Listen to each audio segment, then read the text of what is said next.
House the जोश। तो सबसे पहले तो ये बताओ जोश कैसा है? हाउस द जोश हाई है ना? बिल्कुल हाई रहना चाहिए। अगर जोश हाई नहीं रहेगा तो काम अच्छे से नहीं कर पाओगे और दिन जो है वो डल डल चला जाएगा। कौन कौन से ऐसे फैमिली मेंबर हैं जिन्होंने डिसाइड किया था टाइम पर उठना और वो टाइम पर उठ गए हैं? यानी कि इस टाइम बोला था इस टाइम उठने का और इस टाइम उठ गए हैं। और यहाँ पर आने से पहले किस किस ने अपना शेड्यूल बना लिया है कि आज का दिन जो है ऐसे एंजॉय करने वाले हैं। और कल का शेड्यूल रिव्यू किस किस ने किया है कि कल यहाँ पर चीज़ें कमी रह गई थी, आज उसको सुधारना है। ये काम अगर कर लिए हैं तो आप लोग बहुत सारे लोगों से बहुत आगे निकल चुके हो। सोचो, जब लोग सो रहे हैं उस टाइम पर आप लोग शेड्यूल बना चुके हो, एक्सरसाइज कर चुके हो, अपना पानी वानी पी चुके हो और ये लेक्चर आप लोग देखने बैठ गए हो। जिनको टाइम पर उठना होता है उसके बारे में बात कर रहा हूँ, वरना बहुत सारे ऐसे भी जो जॉब करते हैं उनके बारे में नहीं बोल रहा हूँ, या फिर उनका लेट नाइट कोई शिफ्ट होती है उनके बारे में नहीं बोल रहा हूँ। घर में जो महिलाएं होती हैं खासकर एक तरीके से जिनको घर भी देखना होता है, बच्चे भी देखने होते हैं, उनके बारे में बात नहीं कर रहा हूँ। जो एक नॉर्मल प्योर स्टूडेंट जो पढ़ाई के अलावा और कोई काम नहीं है उसके बारे में बात कर रहा हूँ। वो अपना शेड्यूल फॉलो नहीं कर रहा है क्योंकि आलस आ रहा है जिंदगी में, तो फिर सबसे बड़ी बर्बादी यहां पर है। तो काफी शानदार आज का ये आईएन ने इंपॉर्टेंट न्यूज एनालिसिस, जिसको प्यार से बैलेंस डाइट बोलते हैं। तो यहां पर ये बैलेंस डाइट पूरे दिन के लिए आप लोगों का पेट भरेगी एनर्जी से और आप लोगों को कॉन्फिडेंस में रखेगी। तो इसलिए अच्छे से एंजॉय करिएगा, ये वीडियो एंड तक देखेगा। बहुत सारे बच्चों के अंदर पेशेंस नहीं होता है, वो बीच में ही छोड़ के निकल लेते हैं। तो ये चीज़ें आप लोगों को देखनी है, इसको अच्छे से पेशेंस के साथ में लेके चलना आगे, ठीक है। और एक खुशी की बात है यहाँ पर, हमारे एसएलवी फैमिली मेंबर जिनका सिलेक्शन हुआ है नाबार्ड ग्रेड ए ऑफिसर। जिसको नहीं पता है नाबार्ड के बारे में तो मैं आप लोगों को थोड़ा सा दिखा दूं। यहाँ पर जो नाबार्ड का ग्रेड ऑफिसर होता है उसकी जो फाइनल सैलरी पड़ती है वो लगभग 70 से 80 हज़ार के बीच में आप लोगों को देखने को मिलेगी। तो ये फाइनल सैलरी है। इनके द्वारा अपना नाम बताने से मना किया गया है। यहाँ पर इन्होंने लिख दिया है यहाँ पर लास्ट लाइन में कि सर मेरा नाम मत बताना।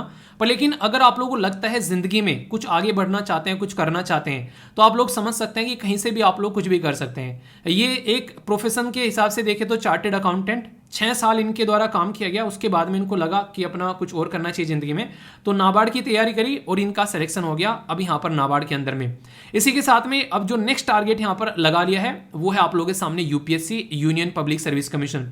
यहाँ पर एक छोटी सी बात मैं आप लोगों को बोलना चाहूँगा, अगर आप लोग किसी एक एग्जाम को अपने हाथ में ले लेते हो और फिर आप लोग प्रिपरेशन करते हो तो कई सारी चीज़ें आप लोगों की सुधर जाएंगी। सबसे पहले तो ये होगा कि जो प्रेशर आप लोगों के ऊपर आ रहा है कई बार कि कुछ करोगे ज़िंदगी में नहीं करोगे, शादी की डेट जो है वो निकली जा रही है, जिंदगी में ये दिक्कतें हो रही हैं, ठीक है। एक बच्चा तो ये बोला है सर ऐसे ऐसे ताने दे रहे हैं घर वाले कि तुम्हारे बाल सफ़ेद होने लगे हैं, बाल झड़ने लगे हैं, तुमसे शादी कौन करेगा, सर मैं क्या करूँ, फ्रस्ट्रेशन में आ गया। तो ऐसी ऐसी भी कंडीशन आप लोगों को देखने को मिलती हैं और ये रियलिटी है, ये मजाक नहीं है, ये रियलिटी है, सच्चाई है और ये बहुत लोगों के साथ में होती हैं।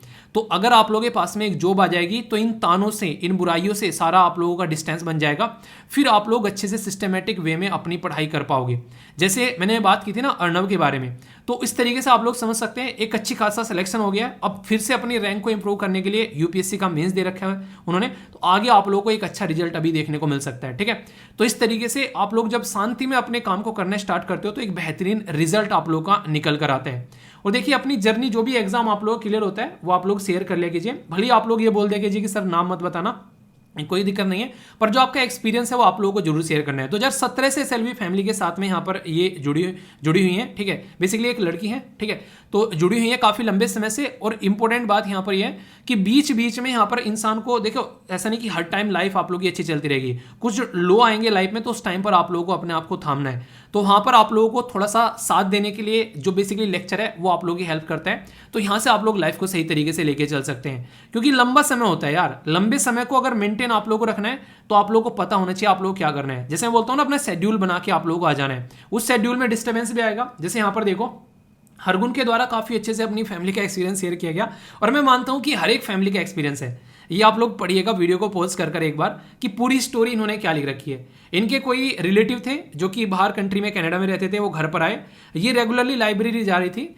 इवन दीपावली पे भी ये मैक्सिमम कोशिश की कि लाइब्रेरी में जाए। पर लेकिन जब यहाँ पर कोई घर का कोई रिश्तेदार आता है बाहर से तो घर वाले बोलते हैं कि एक दिन में क्या बिगड़ जाएगा। तो वो सारी स्टोरी इनके द्वारा बड़े ही अच्छे से यहाँ पर लिखी गई है। मुझे पर्सनली लगा ये हर एक घर की स्टोरी और खासकर लड़कियों के लिए तो बहुत ही अच्छे से ये इंप्लीमेंट होती है। तो यहाँ पर देखिए आप लोगों को थोड़ा सा तो एक तरीके से यहाँ पर रूड होना पड़ेगा। अगर कोई इस तरीके से आ रहा है तो कोशिश करो उस टाइम पर अपना टाइम मैनेज करने की। एक तो मॉर्निंग में जल्दी उठ जाओ और इवनिंग में सोने से पहले अपना जो है रात को अपना काम कंप्लीट करो। इनके द्वारा जो कल के आंसर दिए गए ना, आप लोग देखना इनके द्वारा जो आंसर दिए गए वो टुकड़ों में दिए गए हैं। लास्ट में इनके द्वारा बोला गया कि सर मैं वोकैबुलरी आज नहीं बेसिकली उसके ऊपर सेंटेंस फॉर्म कर पाऊंगी। फिर इन्होंने कुछ देर बाद में वोकैबुलरी में भी इन्होंने ऐड कर दिया दूसरा कमेंट कि ये वोकैबुलरी है, यानी कि अपना लेक्चर कंप्लीट करके ही सोइए, ठीक है। तो ये मैं क्यों दिखा रहा हूं, क्योंकि अगर आप लोगों को लगता है टाइम नहीं निकल पा रहा है तो निकालना पड़ेगा। टाइम कोई आप लोगों को थाली में रखकर परोसेगा नहीं कि ये लो टाइम और लाइफ को एंजॉय करो, नहीं मिलने वाला है ऐसे। आप लोगों को अपना टाइम अपने आप निकालना पड़ेगा, क्योंकि आप लोगों का करियर है, आप लोगों की सक्सेस है, आप लोगों की लाइफ है। आप लोग अगर उसके लिए डेडिकेटेड नहीं होंगे, आप लोग लापरवाही बरतेंगे तो सामने वाला तो मजा लेने के लिए खड़ा हुआ है भाई। आप लोग देखो आप लोग क्या करना है। तो ये मोटिवेशन है आप लोगों के लिए कि आप लोग भी अपने काम को प्रॉपर सिस्टमेटिक वे में लेकर चलो ताकि सही तरीके से एंजॉय कर सको। इनके बेसिकली ये स्टोरी मुझे काफ़ी अच्छी लगी पर्सनली यार। पढ़ना इसको पूरा आप लोगों को समझ में आएगा। ये सारे ताने आप लोगों को मिलते हैं कि एक दिन में कौन सा पूरा हो जाएगा, एक दिन में कौन से मास्टर बन जाओगे, घर में मेहमान आ रहे हैं, कुछ तो देखो वो क्या सोचेंगे कि हाँ चढ़ गए हो तुम, घमंडी हो गए हो, मतलब सारी बातें इनके द्वारा लिखी गई है, ठीक है। ये काफ़ी अच्छा और थोड़ा देश के बारे में भी लिखा गया है कि हाँ आज की डेट में ऐसा रहता है कि जो बाहर लोग रहते हैं अपना आपको बड़ा प्रो समझते हैं। इंडिया में जो लोग रहते हैं उनको रहते हैं हाँ इंडिया में ही तो पड़ा हुआ है, वो वाली फीलिंग भी इनके द्वारा शेयर की गई है। तो पर्सनली अच्छा लगा, आप लोग इनको देखना जरूर, शेयर एक बार देखना पढ़कर जरूर, ठीक है। आगे चलते हैं। एक इंपॉर्टेंट पर्सनैलिटी है, अभी हमारी कंट्री की विजिट पर थे और रिसेंटली काफ़ी ज़्यादा न्यूज़ में आ गए हैं। क्यों आ गए हैं वो कल बताऊंगा, देखता हूँ कौन कौन यहाँ पर इनको पहचान पाता है। पहले पहचानो कौन, में आप लोग बताओ ये कौन है। आज के आर्टिकल बहुत बेहतरीन रहने वाले हैं। आज आप लोगों को बहुत इंपॉर्टेंट आर्टिकल डिस्कस करूंगा। एक तो कंपटीशन कमीशन ऑफ इंडिया के बारे में बहुत ही बेहतरीन आर्टिकल है, सुनकर मजा आएगा। एक डर्टी बॉम्ब और रसिया की जो हरकत, रसिया के ऊपर जो इल्जाम लगाए जा रहे हैं वो सब चीज़ों के बारे में आर्टिकल होगा, सुनकर आप लोगों को मजा आएगा। उस आर्टिकल को भी काफ़ी डिटेल में डिस्कस करूंगा, क्वेश्चन भी प्रैक्टिस करूंगा उसके बारे में, जो कि आप लोग अच्छे से अंडरस्टैंड कर पाएंगे, ठीक है। इसी के साथ में मैं डिस्कस करूंगा जीपीएस और नाविक के बारे में, बैकग्राउंड इन्फॉर्मेशन के साथ में वही बातें हम लोग डिस्कस करेंगे। इसी के साथ में और भी बहुत सारी चीज़ें हैं। एक काफ़ी प्यारा आर्टिकल है जो आप लोगों से जो ब्लू फ्लैग सर्टिफिकेशन के बारे में डिस्कस करूंगा, ठीक है। ये मींस के लिए कोटेशन आप लोगों के सामने बोला गया है, I have no special talent, यानी कि मेरे अंदर कोई स्पेशल टैलेंट्स नहीं है, बस मैं चीज़ों को लेकर पैसिनेट और क्यूरियस, यानी कि एक तरीके से जानने का जुनून रहता है, चीज़ों को समझने का वो रहता है। ये चीज़ भी अगर आप लोगों के अंदर आ गई ना, मतलब कोई लेक्चर आप लोगों के सामने आ रहा है, कोई डाउट आ रहा है, उसको क्लियर कर लिया। कोई भी डाउट अगर आप लोग क्लियर करके चलते रहोगे तो आप लोग अच्छे से क्लियर कर पाओगे। सोचो आज की डेट में आप लोग जैसे दीपावली ये सेलिब्रेट करके आ रहे हो सारे त्यौहार, कई सारे बच्चे ऐसे हैं जो पुराने लेक्चर कवर कर रहे हैं। एक बच्चे ने सितंबर महीने का लेक्चर जो है वो कवर किया, क्यों? क्योंकि उस टाइम पर उसका वो लेक्चर छूट गया था, वो बीमार था उस टाइम पर, तो 3 लेक्चर उसने कवर किए, तीनों के नीचे डन लिख रखा था कि सर मैंने ये आज कवर किए हैं। तो ये होता है डेडिकेशन। अब सोचो वो बच्चे का सिलेक्शन हो गया, फिर उसका होगा जो मजे मजे में 1-2 दिन वैसे ही गायब करके निकल गया। और ये लेक्चर जो होता है इसमें करंट और स्टैटिक का पोर्शन आप लोगों को देखने को मिलता है, तो अच्छे से एंजॉय करा करो यार, ताकि कोई भी डाउट आप लोगों के मन में न रहे, ठीक है। पहले एक छोटी सी एक फनी न्यूज़ है, उसके बाद में फिर न्यूज़ देखेंगे। ये फनी क्या, बेसिकली आप लोगों को पता होना चाहिए, ऐसी ऐसी बातें भी हैं दुनिया के अंदर में, और फिर आगे कई सारी बातें आप लोगों को जानने को मिलेगी। तो अच्छे से एक एक पॉइंट माइंड में क्लियर करके आगे बढ़ना है। फीडबैक जरूर दे दिया करो जैसा भी लेक्चर आप लोगों को लगता है। और इसी के साथ में यहाँ पर आप लोग पीडीएफ जो है वो टेलीग्राम से जाकर डाउनलोड कर लेना। आंसर राइटिंग के लिए भी आप लोग टेलीग्राम ज्वाइन कर लेना। सारे क्वेश्चन के आंसर आप लोग यहाँ पर बेसिकली लिखे हुए मिल जाते हैं, बहुत ही शानदार तरीके से। कई सारे बच्चे बहुत अच्छे से आंसर देते हैं, तो उनके आंसर भी आप लोग यहाँ पर पढ़ सकते हैं और अपने भी आंसर आप लोग यहाँ पर बेसिकली दे सकते हैं। SLV पीडीएफ पर बहुत सारी इंटरेस्टिंग चीज़ें आप लोगों को मिलती हैं, तो इसको आप लोग नोट्स की फॉर्म में यूज़ कर सकते हैं। तो ये काफ़ी अच्छा ग्रुप है जो कि आप लोगों की पढ़ाई में एक नया चांद लगाएगा। हिंदी और इंग्लिश में बहुत सारी चीज़ें आप लोगों को देखने को मिल जाती हैं यहाँ पर, तो इसको भी आप लोग अच्छे से एंजॉय कर सकते हैं, ठीक है। आइए अब आगे बढ़ते हैं, एक एक पॉइंट माइंड में क्लियर करके आगे बढ़ते हैं। ये जो न्यूज़ है काफ़ी इंटरेस्टिंग न्यूज़ आप लोगों को देखने को मिलेगी, हालांकि इंटरेस्टिंग सुनने में है, देखने में नहीं। ऐसा क्यों बोल रहा हूँ? एक ऐसा इंसान है आप लोगों की स्क्रीन के सामने जो 60 साल से नहाया नहीं था, यानी कि ये इंसान को पानी से डर लगता था, साबुन से डर लगता था, इसको ये लगता था कि ये बीमार हो जाएगा, तो 60 साल तक नहाया नहीं था। पर फिर भी ये इंसान जो है 94 ईयर जो है वो जी कर गया है, यानी कि रिसेंटली अभी इसकी डेथ हो गई है। और ये इंसान जो है वो ईरान का है, तो इसको दुनिया के सबसे गंदे इंसान होने की उपाधि मिली हुई है। समझ रहे हैं आप लोग यहाँ पर नाम, इनका नाम है आमो हाजी। तो आमो हाजी जो है वो 60 साल से नहीं नहाए हैं और रिसेंटली अभी इनकी डेथ हो गई है, तो इनकी आत्मा को ऊपर वाला शांति दे, वो तो एक अलग बात हो गई। पर अभी इंपॉर्टेंट मुद्दा क्या है यहाँ पर, जैसे ही आमो हाजी गए यहाँ पर, तो अब ये देखा जा रहा है कि दुनिया में दूसरे नंबर पर सबसे गंदा आदमी कौन है, जो कि सबसे लंबे समय तक नहाया नहीं है, यानी कि आज तक नहाया नहीं है। इनके बाद में दूसरे आदमी के बारे में डिस्कशन स्टार्ट हो गया है। तो दूसरे नंबर के इंसान कौन है, ये है इंडिया के तो यहाँ पर अनौपचारिक है, हालांकि ऑफिशियल नहीं है, पर हाँ फिर भी इनके बारे में डिस्कशन होता है। तो ये है क्लाउस सिंह। ये जो है इनको भी पानी से डर लगता है और लगभग 30 साल हो चुके हैं ये जो है नहाए नहीं है।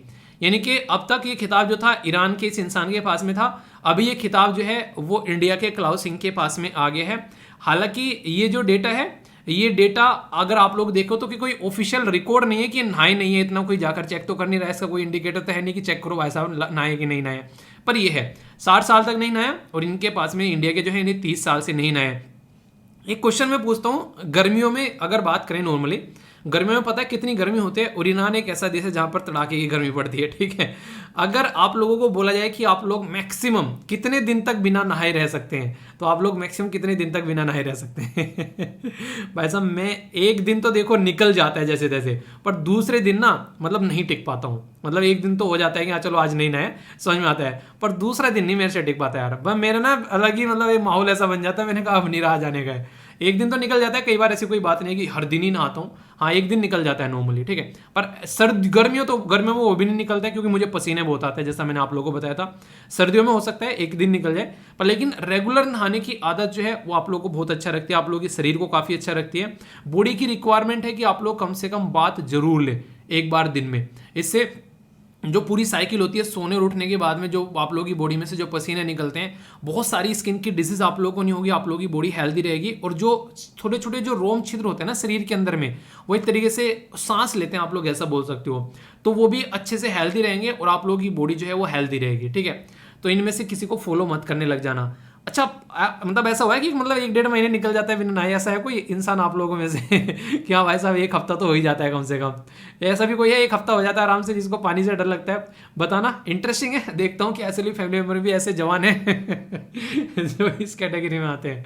बताइएगा जरूर, इंटरेस्टिंग है, कमेंट जरूर पढ़ूंगा मैं आप लोगों के। ओके, मेरा एक दोस्त था तो वो पढ़ाई कर रहा था उस टाइम पर, काफ़ी पुरानी बात हो गई। एक छोटी सी स्टोरी है, 1 मिनट लूँगा इस आर्टिकल के साथ में, फिर आप लोगों को कनेक्ट करूँगा। हुआ क्या, उसके पापा ने बोला कि बेटा पढ़ाई कैसी चल रही है। तो नॉर्मली हम लोग क्या बोल देते हैं कि हाँ पापा पढ़ाई बहुत अच्छी चल रही है।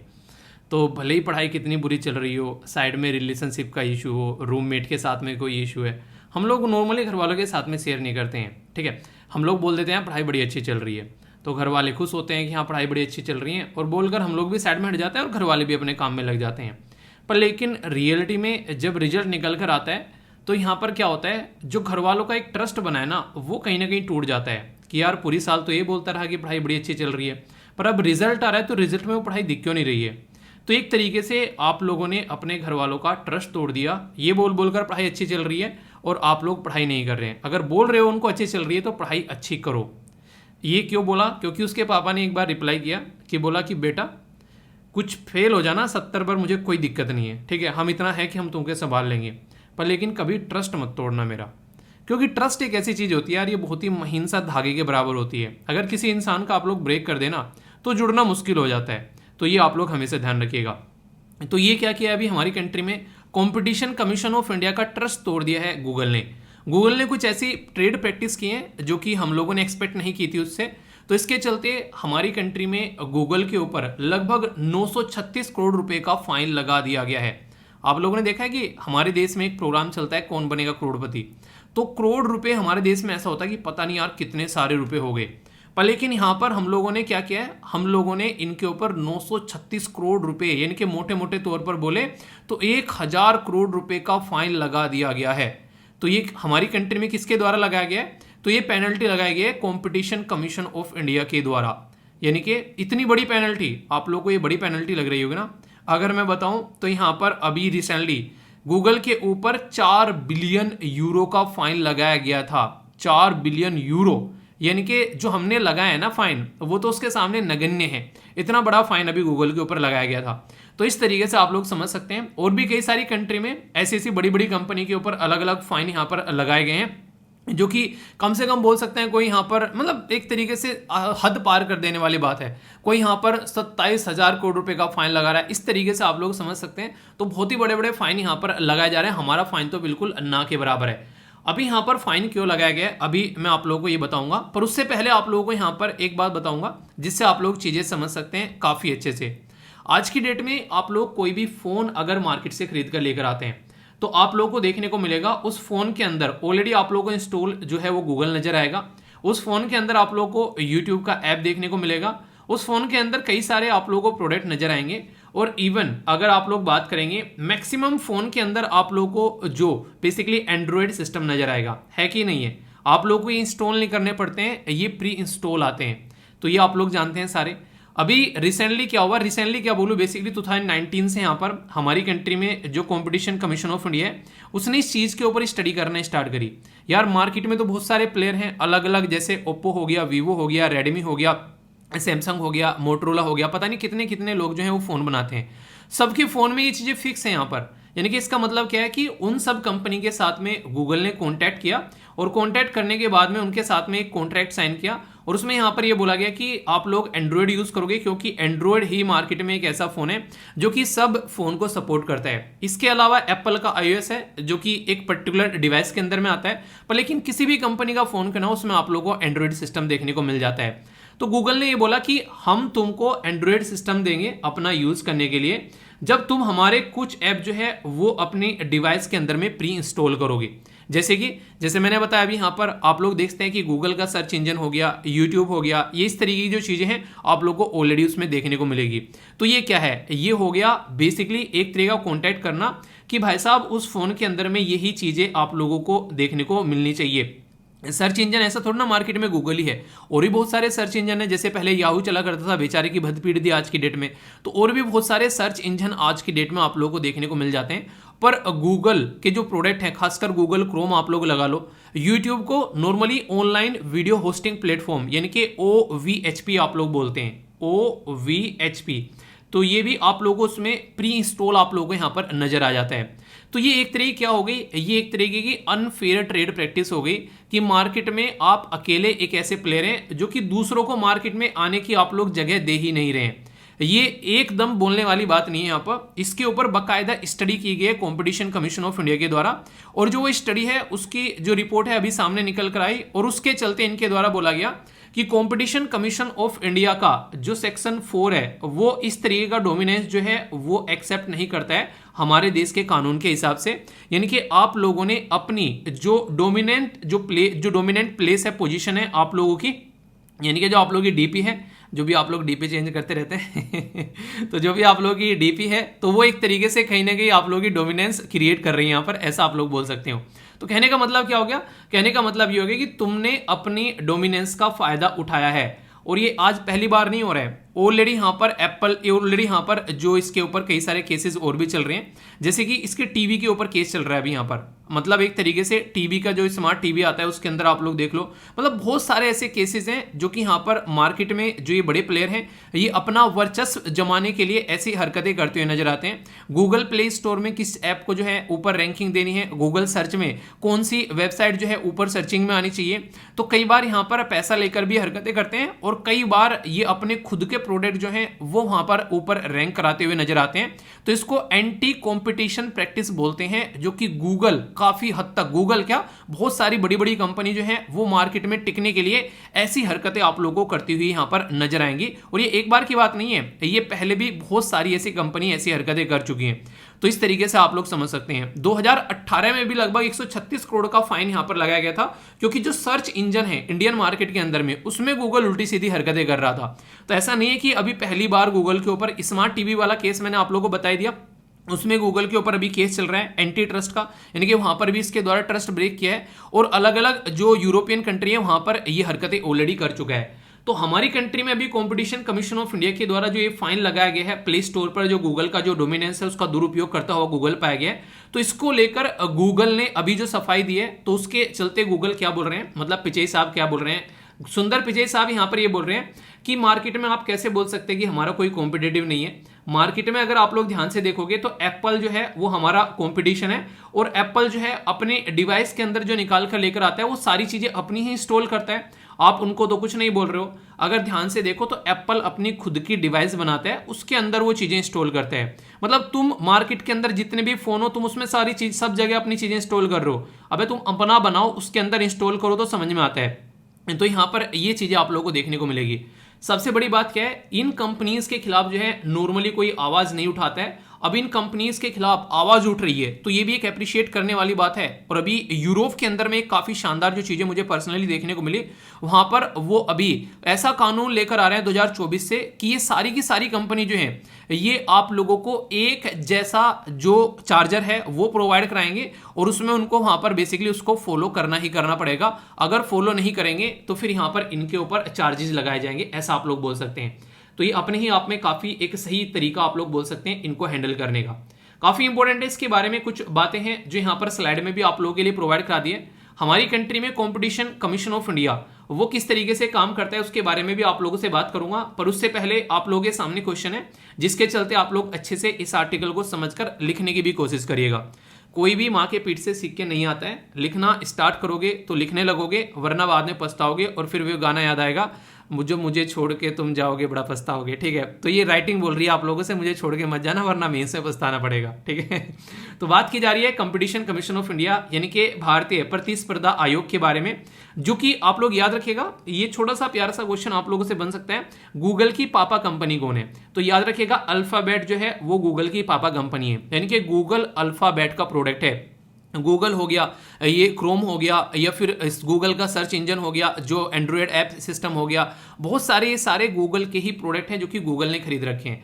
अक्सर मार्केट में छोटे छोटे प्लेयर को खरीदकर ये अपना जेब में रख लेते हैं ताकि कोई कंपटीशन न कर सके उनसे। ठीक है, तो कंपटीशन कमीशन ऑफ इंडिया के द्वारा इंपोज की गई है पेनल्टी, तो यहां पर किसके ऊपर? अल्फाबेट ऑन गूगल के ऊपर, कि वो एब्यूज कर रहा है, अब्यूज इट्स डोमिनेंट पोजीशन, जो मार्केट में इसका जो वर्चस्व बना हुआ है उसका वो दुरुपयोग कर रहा है। तो इस स्टेटमेंट को ध्यान में रखते हुए आप लोगों को फंक्शन डिस्कस करने यहां पर कंपटीशन कमीशन ऑफ इंडिया के कि वो किस तरीके से अपना रोल प्ले करता है। तो ये बड़ा ही प्यारा सा क्वेश्चन है, इसको आप लोग प्रैक्टिस करने की कोशिश करिएगा। थोड़ा सा मैं आप लोगों को ओवरव्यू दे देता हूं जिससे कि आप लोगों के माइंड में क्लैरिटी हो जाए कंपटीशन कमीशन ऑफ इंडिया के बारे में, क्योंकि बॉडीज के बारे में पूछ लिया जाता है तो आप लोग की एक बॉडी भी यहां पर तैयार हो जाएगी जो कि काफी इंपॉर्टेंट है। और न्यूज में आगे इतनी बड़ी कंपनी के ऊपर फाइन लगाने की वजह से तो भाई साहब क्वेश्चन आप लोगों से पूछ रहे हैं तो हैरान परेशान मत होना कि ये कहां से क्वेश्चन बन गया। ठीक है, तो कंपटीशन कमीशन ऑफ इंडिया हमारी कंट्री में एक स्टैट्यूटरी बॉडी है। जो शब्द होता है स्टैट्यूटरी, इसका मतलब होता है वैधानिक, यानी कि कानून के द्वारा पास कर कर ये बनाई गई एक बॉडी है हमारे देश के अंदर में।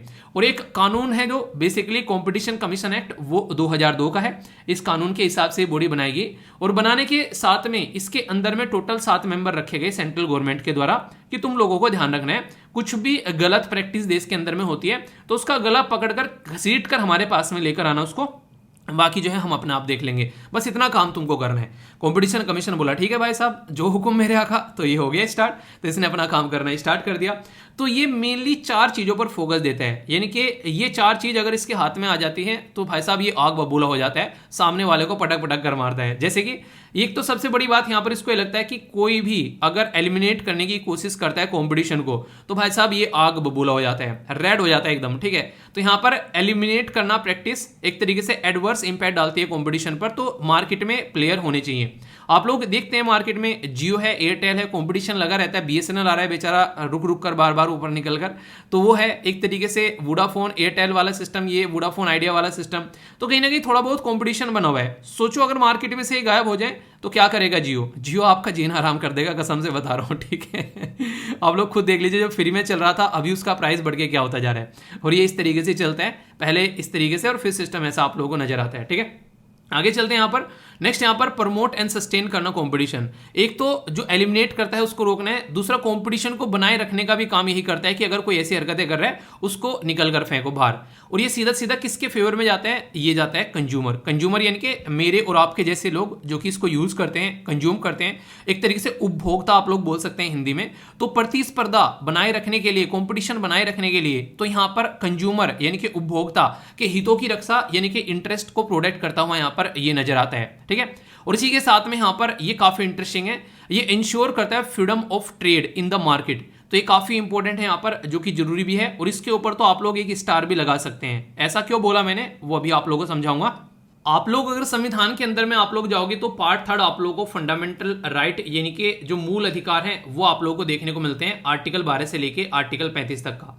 इसके अंदर में एक आर्टिकल है आर्टिकल 19। आर्टिकल 19 के अंदर जब आप लोग जाकर झांकोगे तो आप लोगों को यहाँ पर नजर आएगा टू प्रैक्टिस एंड प्रोफेशन, एक तरीके से अपना जो काम करना कोई चाहता है तो उसमें टू कैरी कोई भी ऑक्यूपेशन, कोई भी ट्रेड, कोई भी बिजनेस आप लोग वहां पर कर सकते हैं। तो बिजनेस इंसान कब करेगा, जब वहां पर वो टिक पाएगा। तो यानी कि अगर किसी को बिजनेस करने के लिए यहाँ पर मार्केट में कोई एक तरीके से टिकने नहीं दे रहा है तो इनडायरेक्ट वे में उसके फंडामेंटल राइट का भी हनन यहाँ पर हो रहा है। और अगर आप लोगों के फंडामेंटल राइट का हनन होता है तो डायरेक्ट आप लोग कोर्ट में जा सकते हैं। अनुच्छेद 32 के हिसाब से आप लोगों वहां पर कार्यवाही आप लोगों के लिए वहां पर की जाएगी। तो यहां पर ये क्या कर रहा है, ये अगर कोई ऐसी हरकतें करता है कि आप लोग की जो फ्रीडम है ट्रेड करने की उसको रोकता है, तो वो यहां पर आप लोगों को ध्यान रखना है। तो ये कंपटीशन कमीशन ऑफ इंडिया आप लोगों के व्यापार करने के लिए आप लोगों की जो प्रैक्टिस होती है कंपटीशन की, उसको भी मेंटेन रखने का काम करता है। सस्टेन रहना चाहिए कंपटीशन, प्रोटेक्ट होना चाहिए कंज्यूमर यानी कि उपभोक्ता का इंटरेस्ट। इसी के साथ में अपना ओपिनियन भी, give opinion on the competition issue की बताता रहता है, ऐसे ऐसे करते रहो, उसको सपोर्ट करता है और कोई भी गलत प्रैक्टिस को रोकता है। तो ये सारे काम कौन करता है, ये कंपटीशन कमीशन ऑफ इंडिया हमारा करता हुआ नजर आता है। इंटरेस्टिंग क्वेश्चन है, इतना सुनने के बाद में इस क्वेश्चन का आंसर आप लोग आसानी से कर पाओगे। और इस क्वेश्चन का आंसर के साथ में कुछ बेसिक इन्फॉर्मेशन भी एक्स्ट्रा मैं आप लोगों को बताऊंगा, वो भी आप लोगों को याद रखें क्योंकि वहां से भी क्वेश्चन बन चुका है। इसका आंसर जब एक्सप्लेन करूंगा ना तो तब मैं आप लोगों को बताऊंगा। तब तक आप लोग वीडियो को पॉज कर अपना कौन बनेगा करोड़पति खेल लो, ठीक है। यानी कि तब तक आप लोग इस क्वेश्चन का आंसर दो, फिर उसके बाद में मैं आप लोगों को चीजें एक्सप्लेन करूंगा।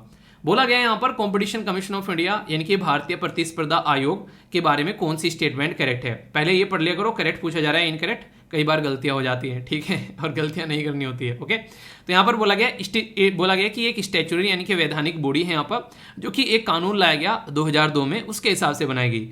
ये फ्रीडम ऑफ ट्रेड के बारे में बात करता है मार्केट में, और जो लोगों यानी कि उपभोक्ताओं का इंटरेस्ट भी प्रोटेक्ट करता है। तो सही आंसर क्या है, ए में बोला गया है 1 2, बी में बोला गया है 2 3, सी में बोला गया है 1 3 और डी में बोला गया है 1 2 एंड 3।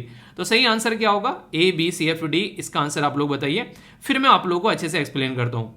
दे लिया आंसर, वीडियो को पॉज कर आंसर दे लिया करो, ठीक है, और चीटिंग नहीं करनी है, ठीक है। मैं ट्रस्ट करता हूँ आप लोगों के ऊपर कि आप लोग चीटिंग नहीं करते हो और नहीं करोगे, ठीक है। अब बात करते हैं आंसर की। आंसर यहां पर डी है, यानी कि सारी की सारी स्टेटमेंट बिल्कुल सही है। जो ये चक्री अभी मैंने घुमाई थी आप लोगों के सामने, ये सारे इस चक्री से पॉइंट आप लोगों को देखने को मिल जाते हैं। एक पॉइंट आप लोगों को एक्स्ट्रा बताता हूं, यहां पर आप लोगों को मैंने बताया अभी कंपटीशन कमीशन ऑफ इंडिया 2002 में आया, तो ये स्टैट्यूटरी बॉडी बन गई यहां पर। तो यहां पर आप लोगों को एक पर्टिकुलर ट्रिब्यूनल यहां पर देखने को मिलता था, जिसको कंपटीशन अपलेट ट्रिब्यूनल बोला करते थे। पर लेकिन कंपटीशन अपलेट ट्रिब्यूनल बनाया गया था ये इस पर्टिकुलर कानून से, अभी रिसेंटली उसको रिप्लेस करके आप लोगों को देखने को मिलेगा नेशनल कंपनी जो यहां पर लो अपलेट ट्रिब्यूनल। अब ये आप लोगों के सामने आ चुका है 2017 से, ठीक है। ट्रिब्यूनल क्या होता है, ट्रिब्यूनल एक तरीका कोर्ट होता है जहां पर मैटर जो है वो फटाफट सुने जाते हैं, झट मंगनी पट भी वाली बात होती है। जो मैटर कोर्ट में फॉलो किए जाते हैं उस तरीके से यहां पर मैटर फॉलो नहीं किए जाते हैं। यहां पर ऐसा रहता है कि बस आप लोग चीजों को अच्छे से एक तरीके से सोल्यूशन प्रोवाइड करा दो, कोर्ट वाला प्रोसीजर यहां पर फॉलो नहीं किया जाता है। तो इसलिए यहां पर जो मैटर के जो सोल्यूशन है वो थोड़े जल्दी निकल जाते हैं, तो इसकी वजह से यहां पर ये काफी इंपॉर्टेंट होता है, ठीक है। तो पूरा आर्टिकल अच्छे से देख लिया, तो पीआईबी के द्वारा भी कवर किया गया था यहाँ पर, ये इंडियन एक्सप्रेस के अंदर भी, हिंदू के अंदर भी इसके ऊपर कई सारे आर्टिकल छपे गए। तो पूरा एक जिस्ट क्या है वो आप लोगों को बता दिया, अब कोई कंफ्यूजन नहीं होना चाहिए। तो न्यूज क्या थी वो बता दिया, एक ऑर्गेनाइजेशन के बारे में बात कर ली बैकग्राउंड में, जो कि कंपटीशन कमीशन ऑफ इंडिया। इसी के साथ में आप लोगों के सामने यहाँ पर ये चीजें हैं जो कि आप लोग यहाँ पर समझ सकते हैं कि लिखने के लिए आ जाए, एक क्वेश्चन भी हो गया और आंसर राइटिंग भी हो गया। तो इस तरीके से टॉपिक तैयार करो। और एक छोटी सी और बात आप लोग यहाँ पर, कुछ आर्टिकल जैसे कि यहाँ पर आप लोग देखोगे आप लोगों को हिंदी में भी अभी मिलने स्टार्ट हो चुके हैं, अगर आप लोग हिंदी की तैयारी कर रहे हो, ठीक है। तो ये आराम से आप लोग ये सारे आर्टिकल हिंदी में मिलने स्टार्ट हो जाएंगे। जैसे जैसे आप लोग देखते रहो, थोड़ा सा टाइम देना, चीजें आराम से सारी इंप्लीमेंट हो जाएगी। तो हिंदी और इंग्लिश वाले दोनों जो भी एसएलवी फैमिली मेंबर हैं उनके लिए थोड़ा सा एफर्ट डाला जा रहा है, जिससे कि आप लोग इसको अच्छे से एंजॉय कर सको, ठीक है। आई होप कि आप लोग इसको अच्छे से एंजॉय करोगे। कोई भी डाउट हो तो बता देना और फीडबैक जरूर दे दिया करो। आप लोग वीडियो पे लाइक डिसलाइक करके बता सकते हो, कहीं अच्छा लग रहा है बुरा लग रहा है, और अच्छा लगता है तो प्यार बांटने से बढ़ता है, तो प्यार जरूर दिखाया करो आप लोग अपना, ठीक है। बाकी डाउट जरूर पूछा करो, डाउट लेकर गए तो फिर क्या ही यहां पर पढ़ कर गए, तो डाउट लेकर नहीं जाना है, ठीक है। अभी मार्केट में आप लोगों ने कई सारे आर्टिकल ऐसे देखे होंगे जिसमें बार बार ये बोला जाता है कि रसिया जो है वो डर गया है यूक्रेन से। ऐसे कई सारे आर्टिकल आप लोगों ने देखे होंगे। एक्चुअल में रसिया डरा नहीं है, रसिया ये बोल रहा है कि अगर ऐसा कुछ होता है तो जो मैं करूंगा फिर आप लोग झेल नहीं पाओगे, यानी कि वो और डरा रहा है कि ऐसा कुछ मत करना, यानी कि कुछ भी उल्टी सीधी हरकतें करने से पहले सोच लेना। ऐसी बातें यहाँ पर बोली जा रही है। अच्छा, आप लोगों से एक क्वेश्चन पूछूं, मैं आर्टिकल को आगे बढ़ाऊंगा अभी थोड़ा देर में। अगर पूछे कि ये जो रसिया और यूक्रेन के बीच में ये जो वॉर गेम चल रहा है, इसमें सबसे ज़्यादा फायदा किसका, अगर कोई आप लोगों से पूछे, यानी कि जिसको सबसे ज़्यादा इनडायरेक्ट वे में फायदा हो रहा है, वो कौन सा देश है, बताओ। वीडियो को पॉज करके बताओ, देखता हूँ कौन से आंसर देते हैं।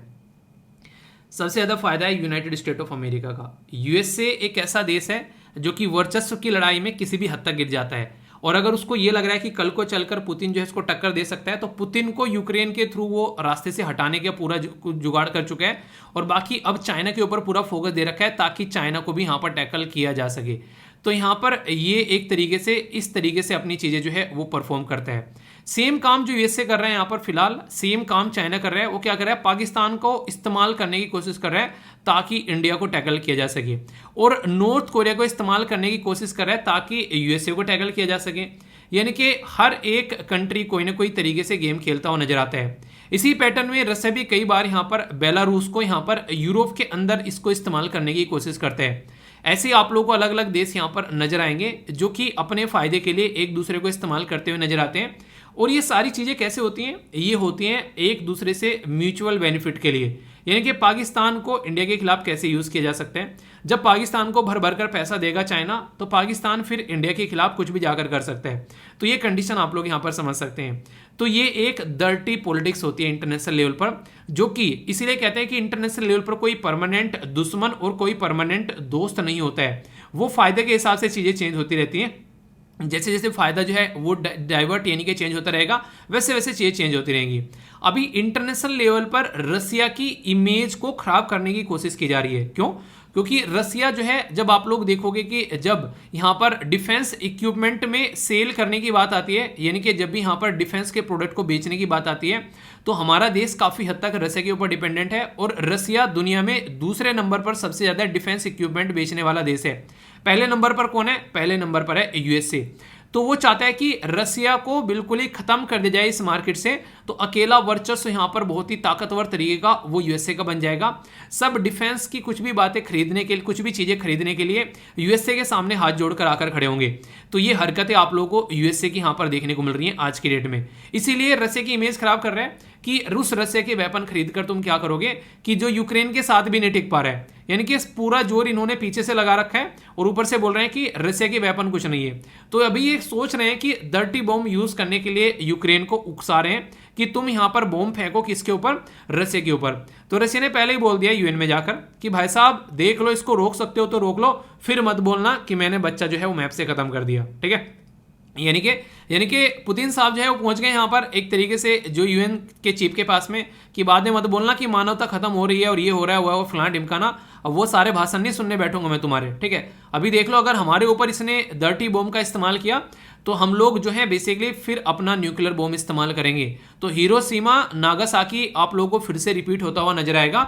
इसलिए पहले से ही अपनी इन चीज़ों को संभाल लो, फिर मत बोलना कि हमें बताया नहीं था।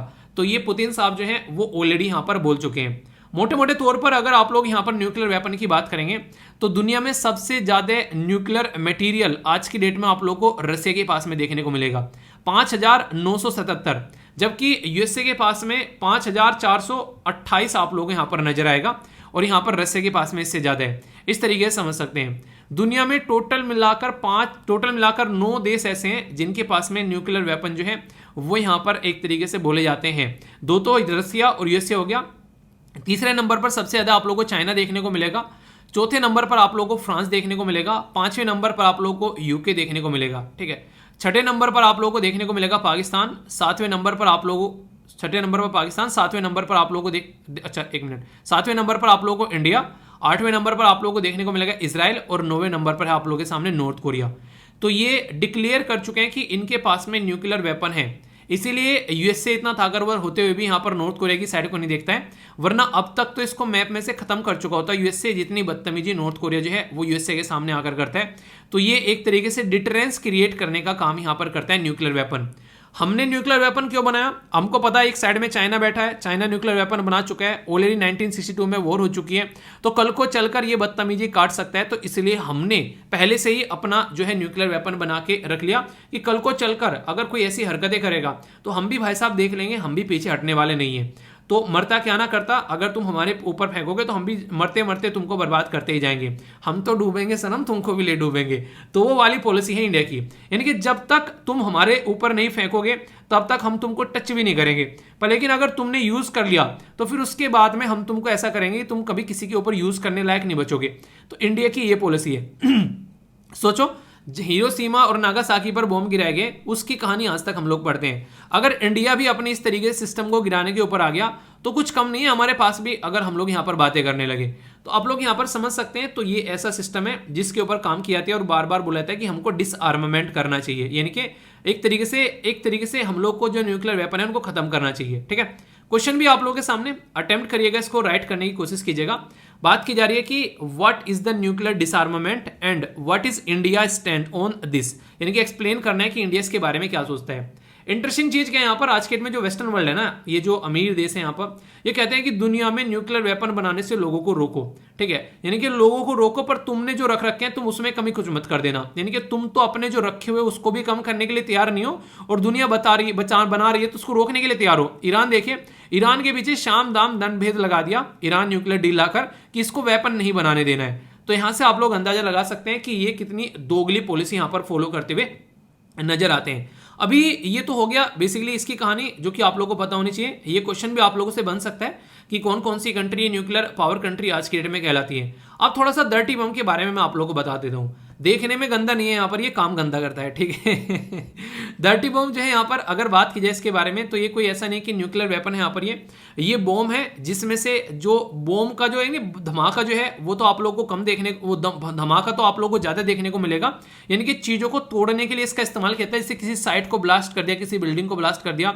न्यूक्लियर रेडिएशन जो है वो इसमें काफी कम होता है, यानी कि न्यूक्लियर बम से थोड़ा सा डिफरेंट आप लोगों को ये नजर आएगा। न्यूक्लियर रेडिएशन इसके अंदर में काफी कम आप लोगों को नजर आएगा। ये चीजों को तोड़ने के लिए ज्यादा इस्तेमाल किया जाता है। ठीक है, तो डर्टी बम जो है वो एक तरीके से एटॉमिक बम जैसा भी ब्लास्ट नहीं कर सकता कि, और न्यूक्लियर बम जैसा रेडिएशन नहीं फैला सकता, तो एक बीच का बम आप लोग इसको बोल सकते हैं। ठीक है, तो यानी कि बिचौलिया बम है यहाँ पर ये। तो ये बिचौलिया बम जो है इसको इस्तेमाल करने की बात की जा रही है यहाँ पर, किसके अंदर में, रसिया के अंदर में। आसान है काफी बनाना उनके कंपेयर में, यानी कि जो न्यूक्लियर बॉम्ब है या न्यूक्लियर वेपन बनाना, या उनके कंपेयर में काफी ज्यादा ये आसान, ये एक तरीके से इजी तरीका है इसको बनाने का। ठीक है, और इसको आसानी से लेकर भी चला जा सकता है, यानी कि एक तरीके से पोर्टेबल भी आप लोगों को यहाँ पर ये देखने को मिलेगा। तो इसलिए यहाँ पर इसको इस्तेमाल करने के बारे में बार बार बात की जाती है कि आसान और सुरक्षित टिकाऊ तरीका है, भाई साहब लेके चलो और आराम से एंजॉय करो इसको। तो इसलिए बार बार ये मार्केट में आप लोगों को न्यूज में देखने को मिलता रहता है। अच्छा, इसके बारे में ये बातें हैं, तो इस तरीके से यहाँ पर चलो इसको इस्तेमाल कर लेते हैं। क्या आज तक कहीं पर ये इस्तेमाल किया गया है? अगर कोई आप लोगों से पूछे, इस्तेमाल तो नहीं किया गया, पर लेकिन कोशिश की गई थी 1996 में रसिया के अंदर में इसको कोशिश की गई थी, हालांकि इसको डिफ्यूज कर दिया गया था। तो यानी कि अगर फिलहाल ये इसको इस्तेमाल कर लेते हैं तो पहली बार यहाँ पर दुनिया में इस्तेमाल होता हुआ ये नजर आएगा। ये बातें यहाँ पर बोली जा रही है। इसी के साथ में यहाँ पर जो डिफ्यूज किया गया था, ये जो बम था यहाँ पर 2002 में एक इंसान को पकड़ा गया था जो कि यहाँ पर यूएसए का सिटीजन था। इसको यहाँ पर लगभग 21 साल की सजा भी दी गई थी यहाँ पर, इसको पर्टिकुलर जो प्लानिंग करने के लिए बम के लिए। तो यहाँ पर ऐसे भी केसेस आप लोगों को देखने को मिलेंगे, यानी कि बदतमीजी की पराकाष्ठा करने की कोशिश की गई थी, पर लेकिन उस पराकाष्ठा को सक्सेस नहीं होने दिया गया। तो अभी पुतिन साहब जो हैं वो ये बोल रहे हैं कि अगर ये बम तुमने लगाया तो भाई साहब हम जो है फिर न्यूक्लियर बम यूज करने वाले हैं। तो एक तरीके से न्यूक्लियर टेररिज्म वाली बात यहां पर देखने को मिल रही है कि कल को चलकर एक न्यूक्लियर वॉर स्टार्ट हो सकती है, और अगर न्यूक्लियर वॉर स्टार्ट हो जाती है तो ये समझो रसिया और यूक्रेन तो जो है वो कितने पीछे चले जाएंगे। तो ये यूएस से तो बिल्कुल भी, आप लोग खुद सोचिए, एक बात आप लोग के दिमाग में नहीं आती है कि यूएन हो गया भाई साहब, WTO हो गया, वर्ल्ड हेल्थ ऑर्गेनाइजेशन हो गया, यूएन की अलग अलग ऑर्गेनाइजेशन होगी, ह्यूमैनिटेरियन ऑर्गेनाइजेशन, मतलब सबके सब चुप बैठे हैं, कोई कुछ बोल ही नहीं रहा है इसके बारे में, और जो बोल भी रहा है तो बस रसिया को बोल रहे हैं, यूएसए को या फिर यूरोपियन यूनियन को कोई कुछ बोल ही नहीं रहा है। तो इसको कहते हैं दोगलापन। यहां से आप लोगों को दोगलापन इनका नजर आएगा, ऐसी हरकतें यहां पर ये करते हुए नजर आते हैं। यानी कि कहने का मतलब यहां पर यह है कि रसिया की इमेज खराब करने की कोशिश की जा रही है, जबकि स्टार्टिंग में ही जो पोप थे इटली के, उन्होंने साफ साफ बोल दिया था कि रसिया के गेट पर नेटो का कुत्ता जाकर भौंक रहा था, जिसकी वजह से पुतिन ने ऐसे स्टेप उठाए हैं। वरना पुतिन ऐसे स्टेप कभी उठाता ही नहीं अगर तुम ऐसी बदतमीजी नहीं काटते। तो कहीं ना कहीं सामने वाले को जब इतना प्रेशराइज करोगे, सामने वाला फट जाए, तो फिर उसका धमाका झेल नहीं पाओगे तुम, इतना ज्यादा गुस्से में फटेगा इंसान। तो न्यूक्लियर टेररिज्म अगर कल को यहां पर कंडीशन देखने को मिलती है, तो रशिया ने बोल दिया कि डर्टी बम यूज करके देखो, उसके बाद फिर मैं दिखाता हूं। रशिया ने इंडिया के साथ ही बात करी, क्योंकि कई सारे हमारे स्टूडेंट आज की डेट में भी आप लोगों को यूक्रेन में देखने को बचेंगे, अभी सारे जो हैं वो वापस नहीं आए। क्यों ये यूक्रेन ऐसी हरकतें करने को बोल रहे हैं? क्योंकि इलीगल जो एनेक्सेशन यहां पर किया गया उसकी 4 टेरिटरी का, कौन कौन सी है वो चारों की चारों टेरिटरी एक बार लिखकर याद कर लेना कमेंट बॉक्स में। डर्टी बॉम्ब जो है इसके अंदर में एक्सप्लोसिव और रेडियो एक्टिव दोनों देखने को मिलेंगे, पर लेकिन इतने ताकतवर नहीं है कि उनको न्यूक्लियर बॉम्ब के साथ में कंपेयर किया जा सके, ठीक है। तो ये समझ सकते हैं आप लोग, पर फिर भी जहां पर डालेगा उसको यहां पर ये बिल्कुल डिस्ट्रॉय कर देगा, ऐसा आप लोग बोल सकते हैं। सीजियम, इसी के साथ में RDX, कोबाल्ट 16 जैसे आप लोग यहाँ पर ये नहीं इस तरीके के यहाँ पर मटेरियल इसके अंदर नजर आएंगे इसको बनाने के लिए। तो ये बेसिक चीजें हैं जो कि आप लोग यहाँ पर समझ सकते हैं। कंफ्यूजन नहीं होना चाहिए, क्वेश्चन आप लोग यहाँ पर जरूर अटेम्प्ट करिएगा। इंडिया चाहता है कि यहाँ पर डिसआर्मामेंट किया जाए, पर लेकिन इंडिया ये भी चाहता है कि अकेला डिसआर्मामेंट उन देशों को नहीं बोला जाए जो एक डेवलप कंट्री है, डेवलपिंग कंट्री है, उन देशों को भी यहाँ पर बोला जाए सबको साथ में मिलकर डिसआर्मामेंट करना चाहिए। तो ये ऐसी चीजें हैं कि इंडिया कहता है कि ऐसा नहीं कि तुम यहाँ पर दुनिया के रखवाले हो कि बस तुम्हारे पास में ये माल होना चाहिए, भाई साहब हम दुनिया की रखवाली करेंगे यहाँ पर, ऐसे थोड़ी ना होता है। दुनिया की रखवाली करने के लिए किसने तुमको, भगवान ने भेजा है कि तुम दुनिया की रखवाली कर लो? यहाँ पर सब एक जैसे हैं। अगर डिसआर्मामेंट की बात आती है तो सबको अपना ये सिस्टम जो है वो छोड़ना पड़ेगा, ऐसा आप लोग यहाँ पर बोल सकते हैं, ठीक है। तो काफी इंपॉर्टेंट आर्टिकल है डर्टी बॉम्ब के बारे में, क्वेश्चन भी आप लोगों के लिए, देखता हूं कौन इसका सही आंसर देता है डर्टी बॉम्ब के बारे में। तो बोला क्या जा रहा है कि जो डर्टी बॉम्ब है यहाँ पर वो कंबाइन रेडियो एक्टिव मटेरियल आप लोगों को देखने को मिलेगा बिना एक्सप्लोसिव के, इसके अंदर में पहली स्टेटमेंट में ये बोला गया है। दूसरे बोला गया कि एम है यहाँ पर एक तरीके से इसका एम रहता है कि हार्म किया जाए spreading radio active material that can be contaminate, जो एरिया को कंटेमिनेट कर सकते हैं और ह्यूमन बॉडी को भी, different from the nuclear bomb, ऐसा बोला गया है। सही आंसर क्या है? ओनली 1, ओनली 2, ऑल 3 या फिर नन ऑफ द अबोव। तो सही आंसर क्या है? सही आंसर है बताइए यहाँ पर वीडियो को पॉज करके। तो सही आंसर यहाँ पर बी है, यानी कि ओनली 2 स्टेटमेंट आप लोगों को यहाँ पर सही नजर आएंगी। गलत कौन सी है? गलत है यहाँ पर जो मटेरियल के बारे में, तो इसके अंदर combined radio active material with explosive आप लोगों को यहाँ पर देखने को मिलता है, जबकि यहां पर बिठा गया विदाउट बेसिकली, ठीक है। तो ये कंफ्यूजन आप लोगों के माइंड में नहीं होना चाहिए, ऐसे आप लोगों से क्वेश्चन पूछे जाते हैं, ठीक है। जरा सा उसको चेंज कर दिया, पूरा का पूरा जो एक तरीके से क्वेश्चन का जो एक सेंस है वही चेंज हो गया कंप्लीटली। तो इस तरीके से आप लोग इसको समझिएगा। तो टॉपिक को तैयार ऐसे करना है कि आप लोग अच्छे से उसको समझ सको। तो डर्टी बॉम्ब समझ में आ गया, कैसे कैसे क्या क्या बातें इसके बारे में। अब बनाने मत बैठ जाना कि हम तो घर पे ही बनाते हैं, ठीक है। ये ऐसी चीजें हैं यहाँ पर जो कि आप लोग समझ सकते हैं, ठीक है। वैसे यहाँ पर एक थोड़ा सा प्रोसीजर भी दिया गया कि डर्टी बॉम्ब बनाना हो आप लोगों को, सोर्स क्या क्या यहाँ से इस्तेमाल किए जा सकते हैं, रेडियो एक्टिव मटेरियल इस्तेमाल किया जा सकता है, और फिर लो धमाका, ठीक है। ये कहाँ से आई है न्यूज़? ये BBC के द्वारा लॉस आलमोस नेशनल लेबोरेटरी का ये डेटा है, ठीक है। तो साइंटिस्ट बना दूंगा मैं आप लोगों को, बॉम्ब बना लेना फिर, ठीक है। पढ़ लो, देश को सुधार लेते हैं, इनको लड़ने दो आपस में, ये सुधरने वाले नहीं है। देखो लड़ाई ना कभी भी ऐसे नहीं कि लंबी चलती रहती है, उसके पीछे कोई रीजन नहीं है, वो ऐसी चलती रहेगी। यूक्रेन को एक तरीके से इस्तेमाल किया जा रहा है हथियार बनाकर रशिया के खिलाफ, USA के द्वारा और वेस्टर्न वर्ल्ड के द्वारा, ऐसा आप लोग बोल सकते हैं। और रशिया की कमर तोड़ने के लिए सारी हरकतें यहाँ पर की जा रही है, वरना ऐसी बातें नहीं है जैसा आप लोग यहाँ पर सोच रहे हो, ठीक है। तो सारी चीजें आप लोग यहाँ पर अंडरस्टैंड कर सकते हैं, ओके। तो बेसिक है, कोई कंफ्यूजन नहीं होना चाहिए। बाकी आप लोग पुतिन के साथ में हो या फिर यूक्रेन के लीडर के साथ में हो या फिर आप लोग USA के साथ में हो, आप लोग बताओ कौन सही है और कौन गलत है। आप लोगों को मैंने सिचुएशन दे दी, जैसे नहीं आप लोगों ने देखा होगा जब NDA CDS का आप लोग SSC भी देने जाते हैं तो वहां पर आप लोगों को एक सिचुएशन दे दी जाती है कि ऐसी कोई सिचुएशन है तो आप यहाँ पर इस सिचुएशन में क्या रिएक्ट करोगे, ठीक है। तो आप लोगों से कई बार ऐसे इंटरव्यू के अंदर क्वेश्चन पूछे जाते हैं, तो बताइए कि आप लोग इस सिचुएशन में क्या रिएक्ट करोगे, आपके हिसाब से कौन सही है और कौन गलत है, और आप लोग किसकी साइड में खड़े रहोगे, ठीक है। देखता हूँ कौन क्या क्या आंसर देता है। फीडबैक जरूर दे दिया करो, जैसा भी आर्टिकल लगता है, अच्छा बुरा, पर डाउट लेकर बिल्कुल नहीं जाना है, साथ में डाउट यहीं पर ही छोड़ के जाना है, ठीक है। तो ये बात ध्यान रखिएगा, ओके।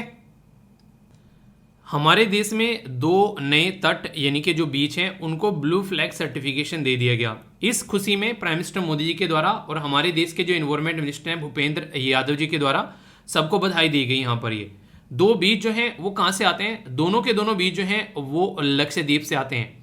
तो लक्षद्वीप में यहाँ पर जो 2 बीच हैं उनको यहाँ पर ब्लू फ्लैग सर्टिफिकेशन देते ही टोटल हमारे देश में 12 बीच ऐसे हो गए, तट ऐसे हो गए जिनको ब्लू फ्लैग सर्टिफिकेशन यहाँ पर मिल चुका है।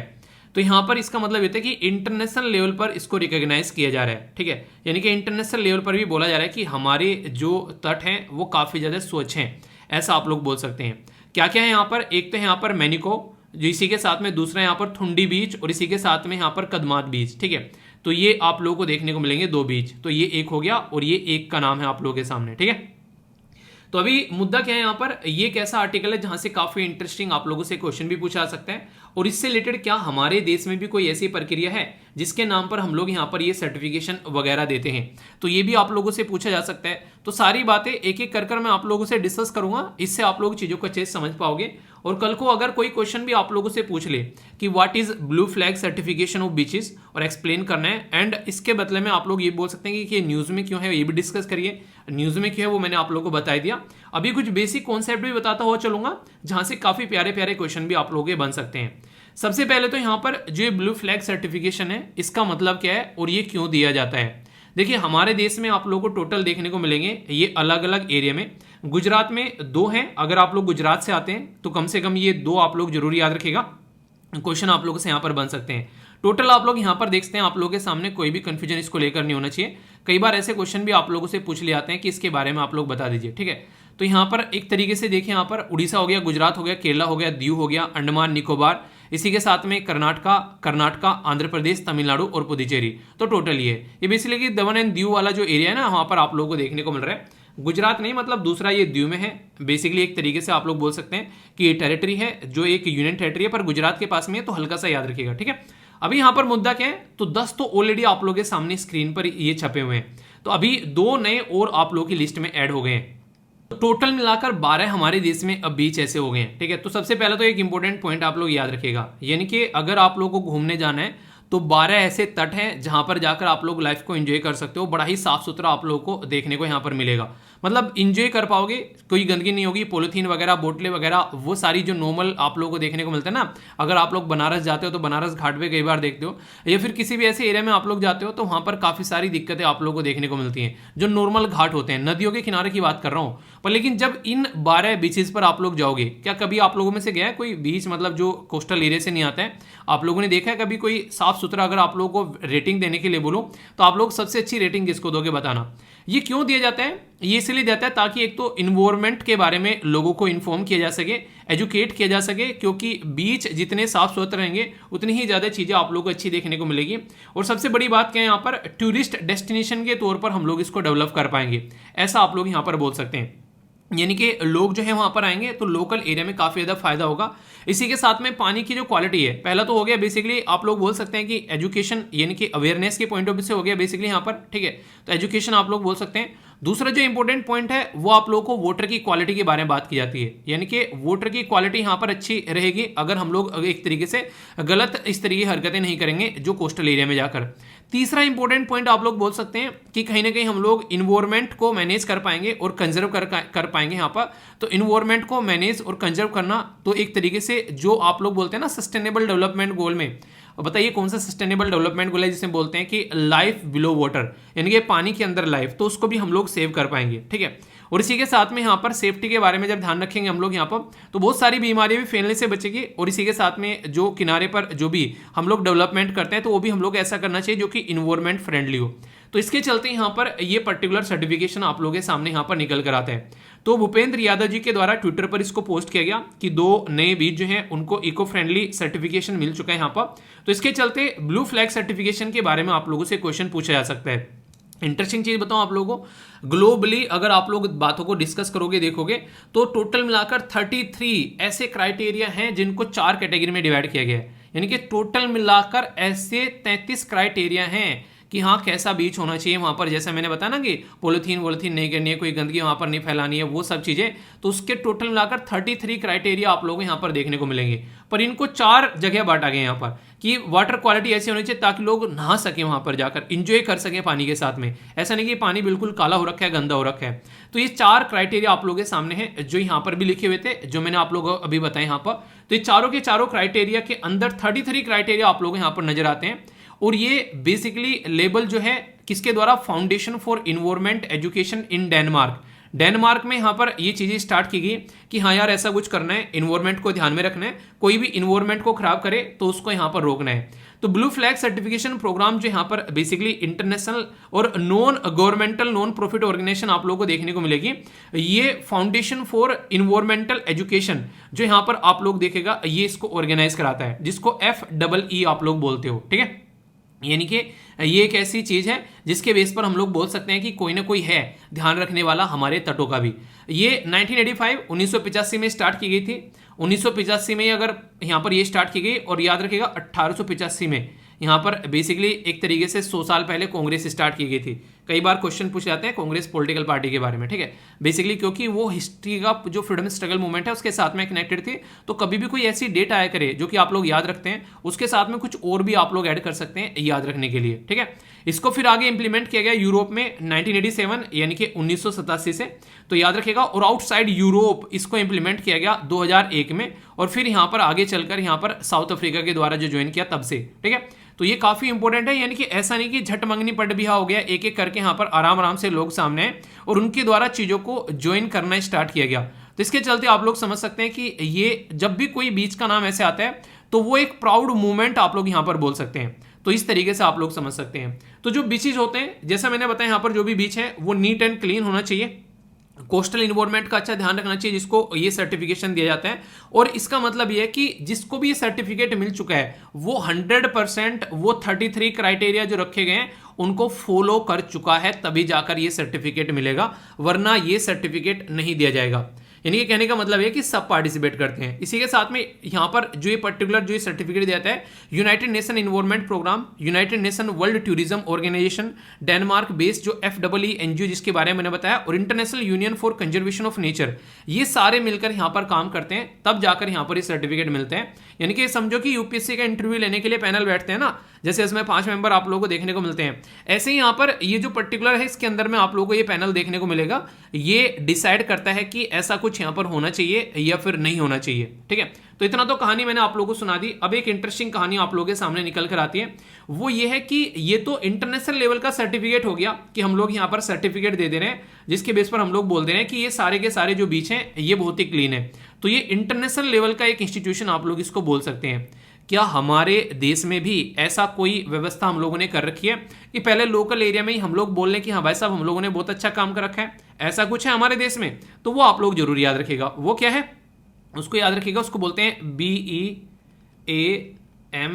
ठीक है। तो इसको बीम्स बोलते हैं। बीम्स मतलब beach environment and aesthetic management service, यानी कि सुंदरता बनाए रखने के लिए सर्विस जो है हमारी कंट्री में। तो इंटरनेशनल लेवल का ब्लू फ्लैग सर्टिफिकेशन उसके इक्विवेलेंट है हमारे देश का बीम। तो ये आप लोग याद रखिएगा, भीम नहीं है, छोटा भीम, ठीक है। कभी छोटे भीम के चाहने वाले यहाँ पर बोलने लगे वाह छोटा भीम आ गया यहाँ पर। तो ये सिस्टम जो है हमारे देश में आप लोगों को देखने को मिलेगा इन्वायरमेंट मिनिस्ट्री के अंडर में, यानी कि ministry of environment and forest climate change के अंदर में ये आता है। और हमारे देश में programme integrated coastal zone management project के तहत यहाँ पर ये बीम प्रोजेक्ट आप लोगों को नजर आएगा, जिसके तहत हम लोग इनको प्रोजेक्ट करते हैं। तो ये आप लोग याद रखिएगा। ये हमारी कंट्री में जो बेसिकली स्टार्ट किया गया था तो मिनिस्ट्री ऑफ इन्वायरमेंट के द्वारा, याद रखिएगा। और हम लोग भी कुछ कुछ ऐसे ही रखते हैं कि हाँ कोस्टल एरिया में पानी जो है वो पोल्यूट नहीं होना चाहिए, ठीक है। सारी फैसिलिटी वहाँ पर बीचेस पर मिलनी चाहिए। जैसे कि अगर आप लोग जाओगे तो वहाँ पर अनाउंसमेंट भी होता रहता है, ठीक है, कि आप लोग पानी को गंदा न करें, गंदा करता हो कोई भी पाया गया तो उसके ऊपर पेनल्टी लगा दी जाएगी। एक स्टैंडर्ड मेंटेन रखना है वहाँ पर। साबुन वगैरह जो बेसिकली ये सब चीज़ें भी वहाँ पर ले जाने से मना की जाती है, ये वहाँ पर पानी गंदा न करे उसको। तो सारी इन्वायरमेंट की रेगुलेशन फॉलो करने के लिए यहाँ पर बोला जाता है। तो ये सारी चीज़ें आप लोगों को यहाँ पर देखने को मिलती है। तो यानी कि सिस्टमेटिक वे में यहाँ पर काम किया जाता है, ऐसे नहीं कि हवाबाजी में यहाँ पर चीज़ें आप लोगों को देखती हुई नजर आएंगी, ठीक है।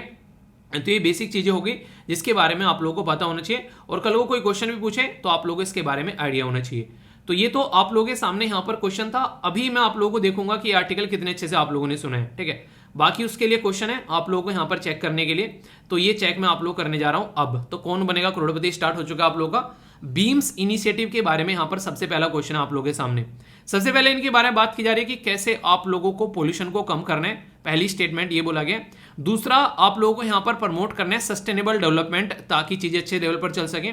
इसी के साथ में यहाँ पर प्रोटेक्ट और कंजर्व करना है कोस्टल एरिया, इसके बारे में बात की जा रही है। और मेंटेन करना है हाई स्टैंडर्ड क्लीनलीनेस का, ये बातें की जा रही हैं। तो इसके लिए यहाँ पर क्या है, ए में बोला गया 1 2 3, बी में बोला गया 2 3 4, सी में बोला गया 1 2 4 और डी में बोला गया ऑल ऑफ द अबोव। तो सही आंसर क्या है, A B C F D, ये आप लोग को बताना है। ठीक है, पहले क्वेश्चन बता देता हूं, फिर आप लोग आंसर देते रहिए, फिर आप लोगों को आंसर बता दूंगा। ठीक है, बीम्स इनिशिएटिव जो है वो मिनिस्ट्री ऑफ टूरिज्म के द्वारा यहाँ पर स्टार्ट किया गया, पहली स्टेटमेंट, और बोला गया कि प्रोग्राम जो है वो इंटीग्रेटेड कोस्टल जोन मैनेजमेंट के अंदर में आता है। कौन सी स्टेटमेंट करेक्ट है, ओनली वन स्टेटमेंट करेक्ट है, ओनली टू, बोथ ऑफ जो है यहाँ पर स्टेटमेंट करेक्ट है, कोई सी भी करेक्ट नहीं है। ये दूसरा क्वेश्चन आप लोगों के सामने हो गया। क्वेश्चन नंबर 3 है आप लोगों के सामने यहाँ पर ब्लू फ्लैग सर्टिफिकेशन के बारे में बोला जा रहा है कि फाउंडेशन ऑफ इन्वायरमेंट जो एजुकेशन है उसके टोटल मिलाकर 33 स्ट्रेंजेंट जो क्राइटेरिया है, इनके बहुत ही तगड़े वाले क्राइटेरिया हैं जो कि यहाँ पर ये मिलते हैं, तभी जाकर ये सर्टिफिकेट मिलता है अगर ये फॉलो करता है। ठीक है, नेक्स्ट यहाँ पर बोला है कि ब्लू फ्लैग सर्टिफिकेशन प्रोग्राम जो बीसीएस के लिए दिया जाता है, ये international non governmental non profit organisation है जिसका नाम है FEE। ठीक है, और स्टार्ट किया गया था 1985 में। इसी के साथ में इसके यहाँ पर ये it was started in France, ठीक है, इन 1985, और फिर यहाँ पर इंप्लीमेंट किया गया यूरोप में, ऐसा बोला गया। ओनली 1 सही है, ओनली 2 सही है, या ऑल 3 सही है, या फिर नन ऑफ द अबोव। तो सही आंसर क्या है ये आप लोग को बताना है। ठीक है, तो एक एक कर आंसर देख लेते हैं। पहला जो क्वेश्चन था, मैं आशा करता हूं कि तीनों के तीनों आप लोगों ने अटेम्प्ट कर लिए होंगे और आप लोग अच्छे से अब आंसर समझोगे। पहले क्वेश्चन का आंसर है डी, यानी कि सारी की सारी स्टेटमेंट बिल्कुल करेक्ट है। ठीक है, तो ये आप लोगों के सामने है सारी की सारी स्टेटमेंट यहाँ पर, तो आप लोग देख सकते हैं, कोई भी डाउट आप लोगों को यहाँ पर नहीं होना चाहिए। ये मेन ऑब्जेक्टिव है यहाँ पर जो बीम्स प्रोग्राम हो गया। नेक्स्ट यहाँ पर अगर बात करेंगे, ये जो क्वेश्चन है इसका आंसर आप लोगों को क्या देखने को मिलेगा, करेक्ट पूछा गया था आप लोगों से, तो सेकंड स्टेटमेंट करेक्ट है, क्योंकि मिनिस्ट्री ऑफ टूरिज्म नहीं है, ministry of environment forest and climate change, अभी थोड़ी देर पहले आप लोगों को एक्सप्लेन किया था, इसके अंडर आप लोगों को ये प्रोजेक्ट देखने को मिलते हैं। मिनिस्ट्री ऑफ टूरिज्म के मिनिस्टर कौन है ये आप लोग बताइए, देखता हूं कौन कौन से आंसर यहाँ पर देते हैं। ठीक है, और ये जो क्वेश्चन है यहाँ पर मैंने अभी आप लोगों को बताया कि ये डेनमार्क था, ना कि यहाँ पर फ्रांस, तो ये स्टेटमेंट आप लोग गलत देखने को मिल रही है, बाकी दोनों की दोनों स्टेटमेंट बिल्कुल करेक्ट है। तो यहाँ पर डेनमार्क के अंदर स्टार्ट किया गया और ये 4 क्राइटेरिया और ये सारी बातें आप लोगों को बताई। तो इस तरीके से क्वेश्चन को, एक टॉपिक को आप लोगों को तैयार करने हैं। टॉपिक ऐसे तैयार करो, कोई भी पूछे ना झट से उसको बता दो कि पढ़ रखा है, हाँ भाई पढ़ रखा है, क्यों, क्योंकि SLV फैमिली मेंबर है। ठीक है, SLVN है हम लोग। ठीक है, एक बच्चा कह रहा है सर SLV फैमिली मेंबर नहीं, SLVN बोला करो। ठीक है, स्पार्टन। चलो सही है, जो भी अच्छा लगे बोल लिया करो यार, पर अच्छे से एंजॉय किया करो। टॉपिक को ऐसे पढ़ लो कि हाँ कोई भी डाउट आप लोगों के मन में उसको लेकर नहीं रहे, और थोड़ा बहुत आप लोग अगर लगे कुछ चीज़ें हो तो कमेंट में पूछ लिया करो, और या फिर एक बार खुद से हल्का सा सर्च कर लिया करो टॉपिक को। अगर जो टॉपिक मैं डिस्कस करता हूँ उसके बाद में 3-3 4-4 मिनट भी आप लोग उसको दोगे ना खुद से, तो बहुत सारी चीज़ें ऐसी होंगी कि आप लोग लंबे समय तक याद रख पाओगे। इसलिए मैं कहता हूँ जैसे सुन लेते हो पर्टिकुलर टॉपिक को, आप लोग एक बार रिकॉल कर लिया करो ना उसको, वीडियो को पॉज करके कि हाँ ठीक है यहाँ पर इसको रिकॉल कर लेते हैं, तो भी आप लोग लंबे समय तक चीज़ें जो हैं वो याद रख पाओगे। ठीक है, ये सारी चीज़ें जो भी मैंने पढ़ाई है आप लोगों को, वे सारी हिंदी और इंग्लिश में सारे डेटा बेसिकली आप लोगों के सामने हैं, तो कोई भी डाउट आप लोगों को नहीं होना चाहिए इसको लेकर, तो आप अच्छे से आप लोग इसको एंजॉय कर सकते हैं। ठीक है, तो ये पूरा क्वेश्चन भी हो गया, आंसर भी हो गया, प्रीलिम्स के मेंस के सारी बातें हो गई, तो टॉपिक तैयार पूरा, कोई कंफ्यूजन नहीं होना चाहिए, डाउट है तो बताना। ठीक है, अच्छे से एंजॉय करो, खुश रहा करो, जितना खुश रहोगे उतने अच्छे से पढ़ाई करोगे। ठीक है, कभी भी डाउट नहीं रखना है अपने ऊपर जिस दिन डाउट रखना स्टार्ट कर दिया ना, फिर कोई भी रिजल्ट आप लोग का अच्छा नहीं आने वाला है। तो हमेशा अपने आप को अप्रिशिएट करते रहो, तो रिजल्ट अच्छे आते रहेंगे। ओके, मान लीजिए मैं आप लोगों से मिलने आने वाला हूँ कहीं पर, और आप लोगों को मैं बोलूँ कि मेरी लोकेशन ये है, और मैं आप लोगों को अपनी लोकेशन जो है वो शेयर कर दूँ, तो आप लोग बेसिकली मुझे ट्रेस कर सकते हो कि हाँ मैं कहाँ पर आ चुका हूँ और आप लोगों से कितनी डिस्टेंस पर हूँ। आप लोग कहीं पर हो तो वहाँ पर मैं आसानी से पहुँच सकता हूँ, और आप लोगों को भी मैं अपने पास से बुला सकता हूँ अपनी लोकेशन को शेयर कर करके यहाँ पे आ जाना है यार मिलने के लिए। ये जो सारा प्रोसीजर फॉलो कर रहे हो, ये पूरा प्रोसीजर में हम लोगों ने क्या देखा, हम लोगों ने देखा GPS यानी कि ग्लोबल पोजिशनिंग सिस्टम। जैसे आप लोगों के सामने GPS है, बिल्कुल उसी पैटर्न में आप लोगों को अपने देश के अंदर में एक सिस्टम देखने को मिलेगा, जिसको हम लोग क्या बोलते हैं, इसको हम लोग बोलते हैं नाविक, यानी कि नाव में बैठ कर आ रहे हैं भाई साहब हम लोग नाविक हैं। तो कहने का मतलब यहाँ पर ये कि जैसे इंटरनेशनल लेवल पर आप लोगों को GPS सिस्टम देखने को मिलता है, ऐसे ही ग्लोबल पोजिशनिंग सिस्टम जैसा हमारा सिस्टम है navigation with Indian constellation technology आप लोग यहाँ पर बोल सकते हो, तो नेविगेशन विद इंडियन कॉन्स्टेलेशन, तो इसका नाम है बेसिकली नाविक। नाविक का एक और नाम है हमारे देश में, जिसको आप लोग सुना होगा, आप लोगों ने नॉर्मली, ऐसा नहीं है कि नहीं सुना होगा, अगर आप लोग थोड़ा सा भी सीरियस होकर पढ़ाई करते हैं तो IRNSS आप लोगों ने जरूर सुना होगा। इसको बोलते हैं Indian regional navigation satellite system, याद आ रहा है। तो ये जो सिस्टम है हमारे देश का, ये इसरो के द्वारा डेवलप किया गया है, यानी कि इंडियन स्पेस रिसर्च ऑर्गेनाइजेशन के द्वारा यहाँ पर डेवलप किया गया है। ये जो नाविक सिस्टम है या फिर IRNS सिस्टम है, और जो यूएसए का सिस्टम है यहाँ पर GSG, ये बेसिकली जिसको आप लोग GPS बोलते हैं, ये किसके द्वारा डेवलप किया गया है? चलो गैस करो, देखता हूँ कौन कौन बता पाता है कि यहाँ किसके द्वारा डेवलप किया गया है। आप लोगों को कंफ्यूजन होगा जब आप लोगों को बताऊंगा। कई सारे बोलेंगे नासा के द्वारा, कुछ तो ये बोलने लगे इलोन मस्क के द्वारा तो ये बेसिकली डेवलप किया गया है यूएसए की एयरफोर्स के द्वारा। जी हाँ, आप लोगों ने सही सुना, यूएसए की एयरफोर्स के द्वारा यहाँ पर डेवलप किया गया है। और इसके अंदर में टोटल मिलाकर आप लोगों को 32 सैटेलाइट देखने को मिलेंगे। हमारे देश का जो सिस्टम है उसके अंदर 7 सैटेलाइट देखने को मिलते हैं। हालांकि लॉन्च 8 हो चुके हैं, पर एक की घड़ी जो है वो खराब हो गई थी तो उसको रिप्लेस किया गया था। टोटल मिलाकर 7 आप लोग यहाँ पर नजर आएंगे। हमारे वाला सिस्टम जो है वो पृथ्वी से ज्यादा ऊंचाई पर है, उसकी जो हाइट है लगभग 3600 किलोमीटर के करीब आप लोगों को देखने को मिलेगी धरती से। जब आप लोग चेक करोगे, जब आप लोग चेक करोगे जीपीएस की, तो वो लगभग आप लोगों को यहाँ पर 20,000 किलोमीटर के करीब देखने को मिलेगी।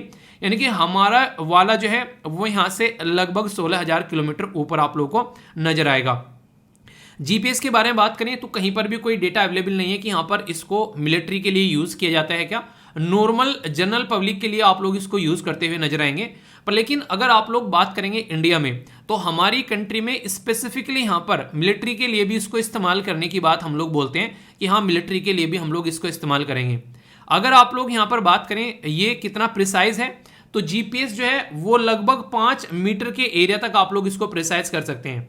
पर हमारा जो नाविक है वो लगभग आप लोग को 10 से लेकर टोटल 20 मीटर आप लोगों को इसका अभी जो सिविलियन यूज के लिए है, अगर बात करेंगे तो मिलिट्री यूज के लिए और ज्यादा प्रिसाइज आप लोगों को यहाँ पर ये नजर आएगा। ठीक है, तो यानी कि आप लोग बोल सकते हैं कि हमारी कंट्री का जो सिस्टम है ये मोर प्रिसाइज है बेसिकली मिलिट्री के लिए, जनरल पब्लिक के लिए। ठीक है, हाँ, यूज कर लो, मजा ले लो। ठीक है, जब बात करेंगे यहाँ पर यूएसए का, ये ग्लोबल लेवल पर यूज होता है। हालांकि अगर बात करें हमारी कंट्री में नाविक जो है वो हमारे देश के लिए ही बस हम लोग इसको इस्तेमाल कर रहे हैं। अभी हम लोग इसके ऊपर क्या काम कर रहे हैं, तो इसरो इसी के बारे में बात कर रहे हैं। इसरो ये बोल रहा है कि यार अपने देश में हम लोग कम से कम अगर इसको इस्तेमाल करें सिस्टमेटिक वे में, जितने सारे फोन आते हैं अगर हम लोग फिक्स कर दें कि हमारे देश में अगर कोई कंपनी आएगी तो हमारा नाविक जो है वो उसके अंदर इंस्टॉल करेगी। यानी कि हमारे देश के अंदर में हमारा सिस्टम यूज होना चाहिए, क्योंकि इसके अंदर जो भी लोकेशंस जाती हैं वो हमारे देश की लोकेशंस जाती हैं, तो ये हमारा सिस्टम यहाँ पर इस्तेमाल होना चाहिए। और इसके लिए जो भी अच्छा खासा पेमेंट यहाँ पर जाता है वो सारा अभी फिलहाल के टाइम पर जो यूएसए के पास में जाएगा वो सारी चीजों का ध्यान रख सकता है। क्या क्या चीजें यहाँ पर हैं वो सारे एक तरीके से अच्छे से यहाँ पर कंट्रोल कर सकते हैं। तो हम लोग चाहेंगे कि हमारा कंट्रोल सिस्टम जो है वो हमारे हाथ में आ जाए। तो इसलिए हम लोग नाविक सिस्टम को अपने देश में एक सिस्टमेटिक वे में इंप्लीमेंट करने की यहाँ पर बात कर रहे हैं। ठीक है, जैसे हमारे देश में सिस्टम देखने को मिलता है, अलग अलग देश में अलग अलग सैटेलाइट आप लोग यहाँ पर इस तरीके से नजर आ जाएंगे। मतलब क्या है, जीपीएस मैंने बोल दिया आप लोगों को यहाँ पर, ये हमारे देश का है, लोकेशन आप लोग आइडेंटिफाई कर सकते हैं। अभी यहाँ पर अलग अलग देश के सैटेलाइट के बारे में आप लोगों से बात करूंगा। तो ये जो टॉपिक है यहाँ पर ये इसीलिए न्यूज में क्योंकि इसरो चाह रहा है कि अपने देश में अपना ही सिस्टम हम लोगों को यूज करना चाहिए। तो इसके चलते अभी इसरो के चेयरमैन जो है वो भी यहाँ पर इसके बारे में बात कर रहे हैं कि कहीं ना कहीं हम लोग के लोग जो है खासकर अपने सिस्टम को हम लोग डेवलप कर चुके हैं, जानेंगे इसके बारे में। तो अपने देश में तो इस्तेमाल कर ही सकते हैं, दूसरे देश का तो जो करना है वो करता रहेगा। तो ये यहाँ पर बातें बोली जा रही है। जैसे हमारे देश में नाविक है, ऐसे ही यहाँ पर ये है जीपीएस। याद रखिएगा जीपीएस यूएसए का है यहाँ पर ये, और 1978 में इसको बेसिकली लाया गया था और फिर 1995 में पूरी दुनिया में ये छा गया था। जो यहाँ पर आप लोगों को देखने को मिलेगा ये 24 से लेकर 32 मीडियम अर्थ सैटेलाइट आप लोगों को नजर आएंगे। 6 डिफरेंट ऑर्बिटल प्लेन में ये एग्जिस्ट करते हैं। गोलनास जो आप लोगों को यहाँ पर देखने को मिलता है बेसिकली ये इसको बोलते हैं ग्लोबल नेविगेशन सैटेलाइट सिस्टम। तो यहाँ पर जो एक तरीके से ये इसी के नाम से लगभग मिलता जुलता, ये रसिया का है। रोसकोसमोस जो रसिया की ऑपरेटेड एजेंसी है उसके द्वारा यहाँ पर ये आप लोगों को देखने को मिलेगा। ठीक है, याद रखिएगा यहाँ पर ये यूएसए की एयरफोर्स के द्वारा इसको ऑपरेट किया जाता है। तो आप लोगों से पूछा सकता है, जबकि यहाँ पर रोसकोसमोस इसको ऑपरेट करता है। ये ऑपरेशनल इसके बाद में हुआ था, यानी कि 1982 में ऑपरेशनल हुआ था और ग्लोबल कवरेज इसका स्टार्ट हो गया था 1996 में। ये आप लोगों के लिए इंपॉर्टेंट हो सकता है। इसके अंदर 24 सैटेलाइट आप लोग यहाँ पर देखने को मिलेंगे। मैं फिर से बोल रहा हूँ, आप लोगों से स्टेट पीसीएस के अंदर इनको डिक्रीजिंग ऑर्डर में भी लगाने के लिए आ जाता है, और अगर साइंस एंड टेक में कुछ लिखने के लिए आ जा रहा हो तो वहां पर भी आप लोग इसका इस्तेमाल कर सकते हैं। गैलीलियो ये यहाँ पर बेसिकली यूरोपियन स्पेस एजेंसी का है, 2005 में ये स्टार्ट किया गया। इसके अंदर लगभग 30 सैटेलाइट आप लोगों को देखने को मिलेंगे। 2020 में ये ग्लोबल कवरेज को यहाँ पर यूज करता हुआ आप लोगों को नजर आ रहा है। ठीक है, इसी के साथ में यहाँ पर बेसिकली ये है क्वासिजेनिथ सैटेलाइट सिस्टम, जिसको QZSS आप लोग बोल सकते हैं। यहाँ पर ये किसका है, यहाँ पर ये है जापानीज। तो ये जापानीज सिस्टम आप लोगों को यहाँ पर देखने को मिलेगा। जो सिस्टम यहाँ पर ये अवेलेबल है, ट्रायल के वर्जन पर अभी चल रहा है जनवरी 2018 से। और हमारे वाला सिस्टम मैंने आप लोगों को बता दिया, वो नाविक सिस्टम आप लोगों को यहाँ पर देखने को मिल रहा है, जो कि अभी फिलहाल जो है हम लोग इस्तेमाल करते हुए नजर आ रहे हैं। उसकी जो प्रिसीजन जो आप लोगों को नजर आएगा, जो उसकी रेंज है वो हमारे आसपास में 1500 किलोमीटर जो बेसिकली आप लोगों को यहाँ पर नजर आएगा।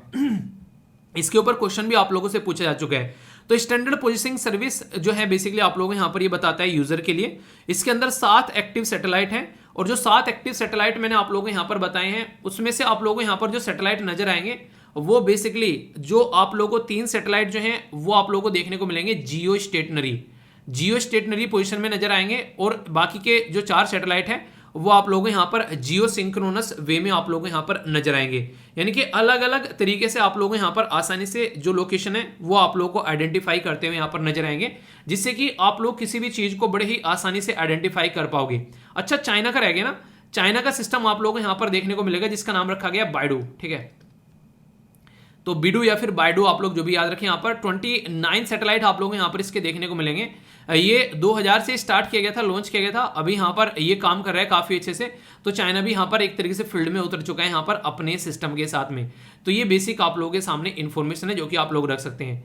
थोड़ा सा और इन्फॉर्मेशन आप लोगों के सामने यहाँ पर प्रोवाइड करा दिया है, अलग अलग कंट्री की देखना हो कहाँ पर कौन सा है, तो इसलिए आप लोग इसको एक ही स्लाइड में सारी चीजें आप लोग यहाँ पर देख सकते हैं। हमारी कंट्री ने इसको लॉन्च कब किया था वो भी थोड़ा सा आप लोग याद रखिएगा। फर्स्ट सैटेलाइट लॉन्च किया गया था 2013 में, और अभी हम लोग यहाँ पर बात कर रहे हैं कई साल बाद में कि हाँ इस तरीके से हम लोग यहाँ पर काम कर रहे हैं। ठीक है, तो ये बेसिक चीजें हैं जो कि इस पर्टिकुलर स्लाइड में आप लोगों के सामने है। और थोड़ा सा और इन्फॉर्मेशन अगर आप लोगों को चाहिए तो यहाँ पर आप लोगों के सामने थोड़ी सी और एक्स्ट्रा इन्फॉर्मेशन डाल दी गई है कि कैसे कैसे हम लोगों ने इस सिस्टम को लॉन्च किया गया है। तो ये इसलिए है क्योंकि हम लोग अपनी चीजें अपने हिसाब से एंजॉय कर सकते हैं, तो ये काफी ज्यादा जरूरी भी है। आप लोग बोलेंगे चलो ये तो हो गई इसकी बात, क्या यहाँ पर ये जो सिस्टम हम लोग इस्तेमाल कर रहे हैं इसका फायदा क्या होता है और क्यों कह रहे हैं हम लोग कि इसरो की टेक्नोलॉजी हम लोग को यूज करनी चाहिए, ना कि हम लोग यूज करें यूएसए की टेक्नोलॉजी। तो उसके पीछे कुछ बातें आप लोग यहाँ पर याद रख सकते हैं। सबसे पहले तो रिवेन्यू, अगर जिसका सिस्टम हम लोग यूज करेंगे रिवेन्यू शेयर जो है वो उसी के पास में जाएगा। ऐप वगैरह जो भी यहाँ पर यूज कर रहे हैं, सारी चीजें जो भी यहाँ पर मोबाइल फोन में आप लोगों को देखने को मिल रही हैं, तो इसका फायदा मिलता है किसको? इसका फायदा मिलता है यूएसए को।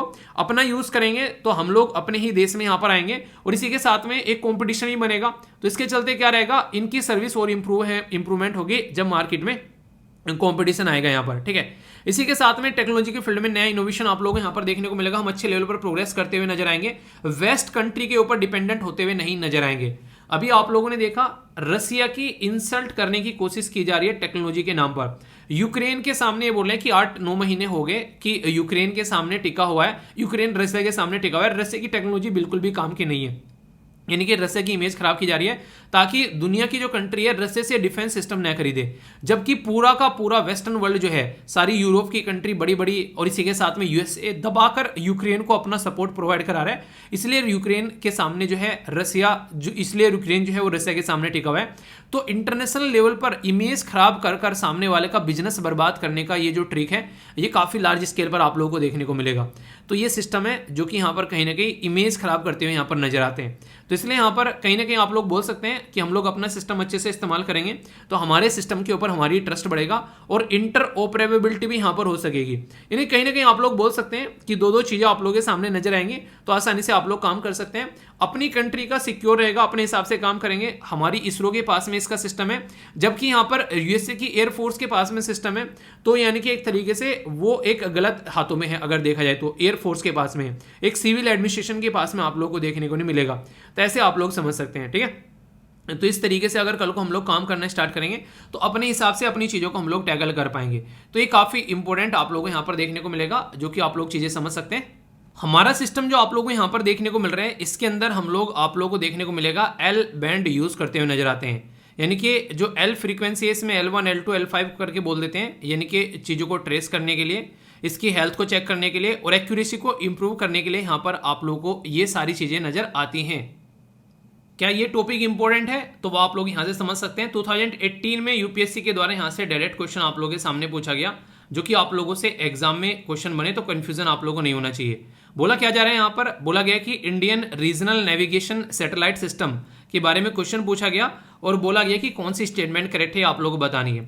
जो बातें मैंने बताई हैं अगर वो ध्यान से सुनी होगी तो ये क्वेश्चन का आंसर आप लोग बड़ी आसानी से यहाँ पर दे पाएंगे।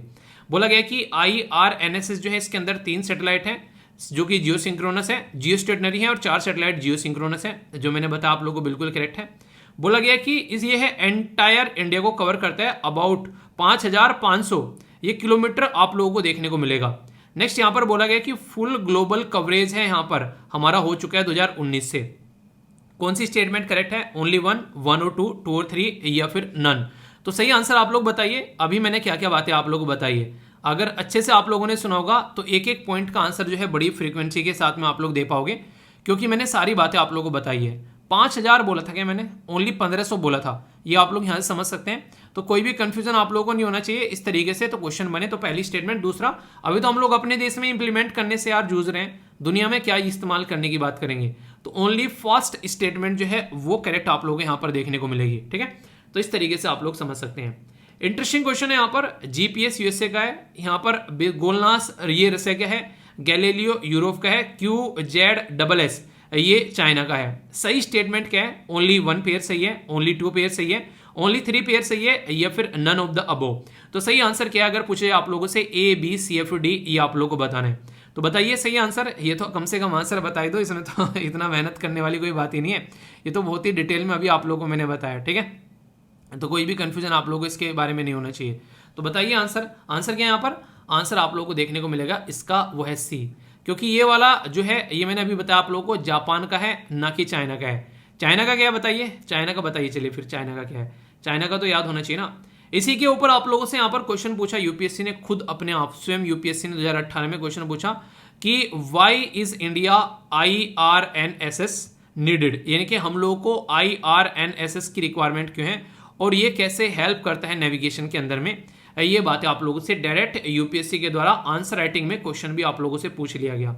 तो जरूरत क्यों पड़ती है इसकी, आप लोग खुद ही देख सकते हैं। आज की डेट में दूसरी कंट्री के ऊपर डिपेंडेंट रहना कितना ज्यादा फायदेमंद है। अपनी कंट्री के ऊपर डिपेंडेंट रहेंगे, अपनी टेक्नोलॉजी को यहाँ पर इस्तेमाल करेंगे। और सबसे बड़ी बात यह है, हमारी कंट्री में अगर आप लोग सैटेलाइट में देखोगे, मैंने अभी आप लोगों को क्या बताया, हमारे सैटेलाइट में 7 सैटेलाइट यूज किए जा रहे हैं, हमारे सिस्टम के अंदर में 32 यूज किए जा रहे हैं यूएसए के में। तो अगर ढंग से आप लोग एक बात ध्यान रखोगे तो वो ये है कि हमारे 7 के 7 जो है वो हमारे लिए ही है बस, जबकि यूएसए के 32 जो है वो पूरी दुनिया के लिए है। तो ज्यादा सही तरीके से कौन काम कर पा रहा है, हम लोग अच्छे से काम कर पा रहे हैं, ऐसा आप लोग बोल सकते हैं। यानी कि हमारे वाला ज्यादा बेटर तरीके से काम कर पाएगा, एक तरीके से ऐसे आप लोग बोल सकते हैं। कहीं ना कहीं वो एक शॉर्ट स्पेसिफिक एरिया के लिए आप लोगों के सामने वो सर्विस प्रोवाइड कराता हुआ नजर आ रहा है। ठीक है, तो इस तरीके से आप लोग यहाँ पर देख सकते हैं। तो यहाँ पर आप लोगों को जो ये पर्टिकुलर सिस्टम है यहाँ पर कहीं ना कहीं हम लोग ज्यादा बेटर तरीके से परफॉर्म कर पा रहे हैं। तो इसी के साथ में हमारे देश में, हमारी कंट्री में हमारी सिक्योरिटी रहेगी, हमारी लोकेशंस रहेंगे, तो ये उसके पॉइंट ऑफ से भी काफी ज्यादा इंपॉर्टेंट है। और मैंने अभी रिवेन्यू के लिए बोला, टेक्नोलॉजी का इनोवेशन देखने को मिलेगा और इंडिया जो है और अच्छे से यहाँ पर काम कर पाएगा। ठीक है, तो ये कुछ ऐसी बातें हैं जो कि आप लोग समझ सकते हैं। लिखने के लिए आए तो पॉइंट्स आप लोगों के सामने काफी सारे हैं जो कि आप लोग इस्तेमाल कर सकते हैं। तो टॉपिक को तैयार करना कैसे समझ में आ गया। अगर कोई भी डाउट होगा तो पूछ लेना, यहाँ से इंटरव्यू में क्वेश्चन पूछे जाते हैं कई बार। ठीक है, तो ये एक ऐसा साइंस एंड टेक का पोर्शन है जहाँ से इंटरव्यू में भी क्वेश्चन आप लोग ये बनते हैं कि ये सिस्टम जो हम लोग यूज कर रहे हैं इसका बेसिकली फायदा कहाँ कहाँ पर देखने को मिल सकता है। अगर सस्ता पड़ रहा है, कुछ और दिक्कत नहीं है, अच्छा तो है यूएसए का लेते रहो आराम से। तो ये सारी चीजें आप लोगों से पूछी जा सकती है। तो आप लोगों का इसके ऊपर एक विचार होना चाहिए, एक थॉट होना चाहिए। इसलिए बोलता हूँ बैठकर सोचा करो। तो अपनी चीज भले ही थोड़े टाइम के लिए महंगी पड़ जाए पर लेकिन उसके ऊपर काम करना चाहिए। अपनी चीज जो है वो अपनी ही होती है, ऐसे आप लोग बोल सकते हैं। ठीक है, तो इंटरेस्टिंग टॉपिक है, कोई भी कंफ्यूजन आप लोगों को नहीं होना चाहिए। अच्छे से एंजॉय करो, जो भी डाउट होगा पूछ लेना। ओके, डिफेंस के बारे में आप लोगों से बात करूंगा यहाँ पर, और पर्टिकुलर एक एक्सरसाइज के बारे में आप लोगों से यहाँ पर पूछा जा सकता है जिसका नाम है यहाँ पर टाइगर ट्रम्प। तो ऐसी एक्सरसाइज जो होती हैं वो अक्सर आप लोगों से पूछ ली जाती हैं, और खासकर जब उसमें इंडिया यानी कि हमारा देश ही पार्टिसिपेट करे तो फिर मजा ही कुछ और आता है। तो इसलिए इसके बारे में आप लोग याद रखिएगा। 3 डे की ज्वाइंट ह्यूमैनिटेरियन एक्सरसाइज आप लोगों को देखने को मिलेगी जो कि 2 देशों के द्वारा मिलकर काम किया जाता है। एक तो है इंडिया और दूसरा आप लोगों को यूएसए देखने को मिलेगा। तो ये एक्सरसाइज जो है अभी रिसेंटली विशाखापत्तनम में आप लोगों को देखने को मिली। विशाखापत्तनम चलिए राज्य बता दीजिए चलिए आप लोग, ठीक है। कोस्ट तो अगर मैं पूछूं, ये चलो यही बता दो कि ये ईस्ट कोस्ट पे है कि वेस्ट कोस्ट पर है, ठीक है। जो इस राज्य के आते हैं उनको छोड़कर औरों को बताना है। तो ये बताइएगा आप लोग, क्योंकि आप लोगों को लोकेशन अगर माइंड में रहेंगी तो आप लोग चीज़ें लंबे समय तक याद रख पाओगे। तो टाइगर ट्रम्प जो है वो मानवीय सहायता अभ्यास आप लोग इसको बोल सकते हैं हिंदी में।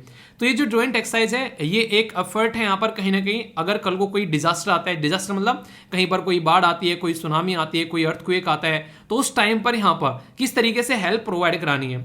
अपना तो हेल्प करना ही करना है, यानी कि इतना पैरों पर खड़ा हो जाना चाहिए, तो अपनी तो हेल्प करनी करनी है। थर्ड कंट्री यानी कि किसी तीसरे देश की भी हेल्प करनी है, ताकि कल को अगर कोई साइक्लोन या फिर कोई सुपर साइक्लोन आ जाए जो कि लगे कि यार ये तो बर्बाद कर देगा उस एरिया को, तो उस टाइम पर ये यहाँ पर एक तरीके से बोल सकते हैं टाइगर की तरीके से धारते धारते आएंगे और वहां पर उस देश को बचा कर ले जाएंगे, ऐसा आप लोग यहाँ पर बोल सकते हैं। ये जो है यहाँ पर ये थर्ड टाइम है 2022 में इंडिया और यूएसए जो है वो एक दूसरे के साथ में विशाखापट्टनम में यहाँ पर काम कर रहे हैं। यानी कि आप लोग बोल सकते हैं कि यूएसए और इंडिया के बीच में और भी आप लोगों को एक्सरसाइज देखने को मिलती हैं। उदाहरण के तौर पर मैं थोड़ा सा आप लोगों को यहाँ पर रिवीजन करवा देता हूँ। अगर इंडिया और यूएसए के बारे में आप लोगों से पूछे तो यहाँ पर हो गया यूनाइटेड स्टेट ऑफ अमेरिका और यहाँ पर हो गया अपना प्यारा देश। तो इंडिया और यूएसए के बीच में एक एक्सरसाइज है वज्र प्रहार, एक एक्सरसाइज आप लोगों को देखने को मिलेगी युद्ध अभ्यास। तो ये दो एक्सरसाइज के नाम कम से कम आप लोग ये जरूर याद रखिएगा। एक एक्सरसाइज है मित्र शक्ति, वो इंडिया और श्रीलंका के बीच में आप लोगों को देखने को मिलेगी। श्रीलंका यहाँ पर है। श्रीलंका से याद आया, अभी जो ये मूवी आई है अक्षय कुमार की समुद्र सेतु, ठीक है, ये किस किस ने अभी देखी है यहाँ पर? मूवी का नाम समुद्र सेतु ही है ना, राम सेतु, ठीक है, समुद्र सेतु नहीं। बेसिकली जो राम सेतु जो मूवी अभी आप लोगों को देखने को मिली है वो किस किस ने देखी है? जिस किसी ने देखी है उससे मैं क्वेश्चन पूछूंगा, देखता हूँ कौन सही आंसर देता है। स्टार्टिंग का सीन अगर आप लोगों ने उस मूवी के अंदर में देखा होगा तो वो अफगानिस्तान में बुद्धिज्म के बारे में बात करता है। अफगानिस्तान में जो बुद्धिज्म वाली साइट है वहाँ पर बहुत सारे लोगों के द्वारा रिसेंटली अभी वो तालिबानियों के द्वारा डिस्ट्रॉय कर दी गई थी। उसकी लोकेशन क्या है ये आप लोगों को बताना है, और कई बार उसका नाम यहाँ पर बताया जाता है कि खतरनाक लोकेशन है, यहाँ पर लोग अक्सर आने से डरते हैं। तो देखता हूँ कितने अच्छे से आप लोग मूवी देखते हैं और सही आंसर कौन बताता है वो यहाँ से पता चल जाएगा।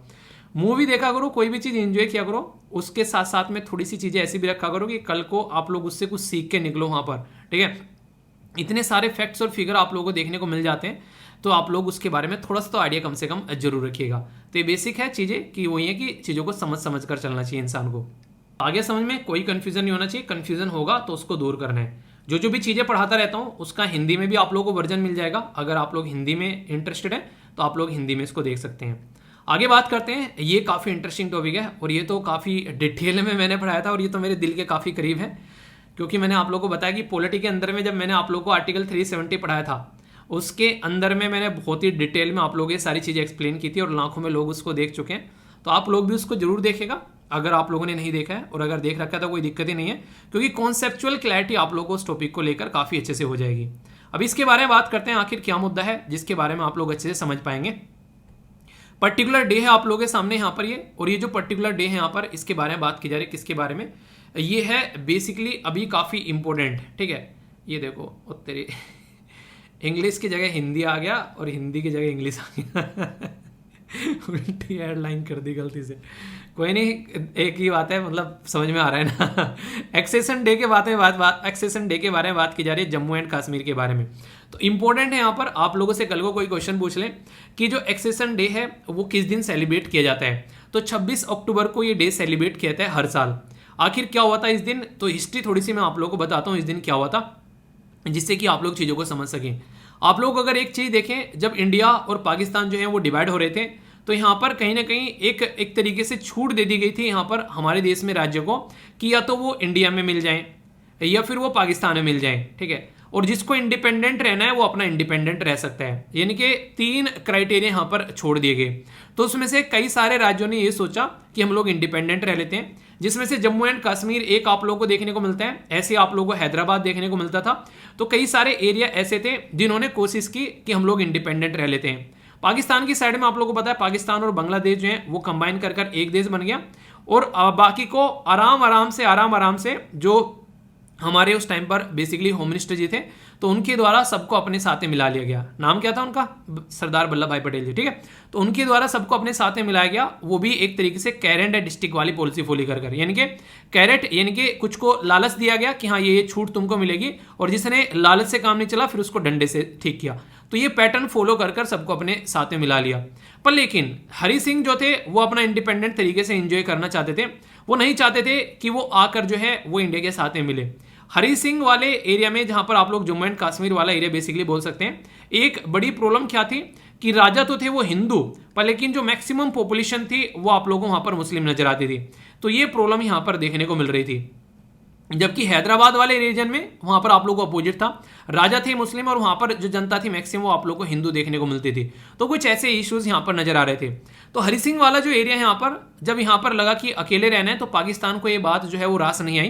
पाकिस्तान ने यहाँ पर ट्राइबल मैन की फॉर्म में अपने कई सारे आर्मी मैन जो हैं वो यहाँ पर पर्टिकुलर इस एरिया में यहाँ पर भेजे गए, जिसकी वजह से यहाँ पर बहुत ही खतरनाक चीजें निकल कर आई सामने। कभी अगर टाइम मिले तो बारामूला मैसेकर के बारे में आप लोग पढ़िएगा, आप लोगों की अंदर से आत्मा रो पड़ेगी। जो यहाँ पर पाकिस्तान के द्वारा जो हरकतें की गई थी ग्राउंड लेवल पर, वहां पर रियलिटी में इंसान नहीं थे, जानवर उस टाइम पर सड़कों पर घूम रहे थे। उस टाइम पर ना किसी मुस्लिम को छोड़ा, जो मिली उसको रेप किए गए। उन्होंने हिंदू तो बात दूर की बात है, उन्होंने मुस्लिम महिलाओं को भी वहां पर नहीं छोड़ा किसी को, ठीक है। इस तरीके से आप लोग कंडीशन देख सकते हैं। तो मतलब बहुत बुरी तरीके से वहां पर जो बेसिकली औरतों के रेप किए गए, बुरी तरीके से वहां हाहाकार मचा। तो यहाँ पर तब हरि सिंह जो थे, यहाँ पर महाराज हरि सिंह, वो बोले यहाँ पर हमारी कंट्री में सेंट्रल गवर्नमेंट को कि हमारी हेल्प कर दो। इंडिया ने बोला कि यार तुम्हारी हेल्प तो करते, मिलिट्री तो भेजते, पर लेकिन अगर मिलिट्री भेजेंगे ऐसे कि हाँ तुम्हारी हेल्प करनी है, तो एक मिलिट्री इंटरवेंशन कहलाया जाएगा, वो भी ऐसे एरिया में जो हमारे अंडर में नहीं है। तो पहले आप लोग इंस्ट्रूमेंट ऑफ एक्सेशन को साइन करो, यानी कि एक ऐसी किताब जिसमें साइन करने से होगा कि सबने साइन कर रखा है, उसमें जो जो हमारे साथ में आए हैं आप भी साइन करो, आप हमारे साथ में आ जाओगे और अच्छे से हम लोग आपकी रक्षा कर पाएंगे। तो ये बात यहां पर देखने को मिली। तो इंडिया के साथ में इंस्ट्रूमेंट ऑफ एक्सेशन यहां पर साइन किया गया 26 अक्टूबर 1947 को। 26 अक्टूबर 1947 में जब ये इंस्ट्रूमेंट ऑफ एक्सेशन साइन किया गया, तब हमारी आर्मी वहां पर पहुंची और तब वहां पर उन दरिंदों को मार मार कर भगाया और लोगों की जान वहां पर बचाई गई। तो ये चीजें आप लोग यहां पर समझ सकते हैं, यानी कि पाकिस्तान की हरकतों की वजह से जम्मू एंड कश्मीर आज की डेट में हमारे साथ में है, वरना हरि सिंह जी जो थे वो इंडिपेंडेंट राजा के तौर पर रहना चाह रहे थे, ठीक है। तो ये आप लोग यहाँ पर इसके बारे में याद रखिएगा। ये जो डे है यहाँ पर, ये हम लोगों ने अभी ऑफिशियली सेलिब्रेट करना स्टार्ट किया है, पहले हम लोग इसको सेलिब्रेट नहीं करते थे। पहली बार इसको हम लोगों ने 2020 में ये पर्टिकुलर डे जो है वो हम लोगों ने सेलिब्रेट किया है, यानी कि ऑफिशियली अभी हम लोगों ने इसको डिक्लेयर किया है, ऐसा नहीं कि बहुत पहले से हम लोग इसको सेलिब्रेट करते हुए आ रहे हैं। तो accession day Jammu and Kashmir का जो यहाँ पर परिग्रहण दिवस, आप लोग इसको हिंदी में बोल सकते हैं। तो ये बेसिक इन्फॉर्मेशन है, कंफ्यूजन नहीं होना चाहिए। कल को चलकर क्वेश्चन बनते हैं ना ऐसे से, तो आप लोग के माइंड में जितनी क्लैरिटी होगी उतना ज्यादा बेटर रहेगा इस तरीके के टॉपिक को लेकर, ठीक है। कंफ्यूजन हो तो उसको दूर करना है, ओके।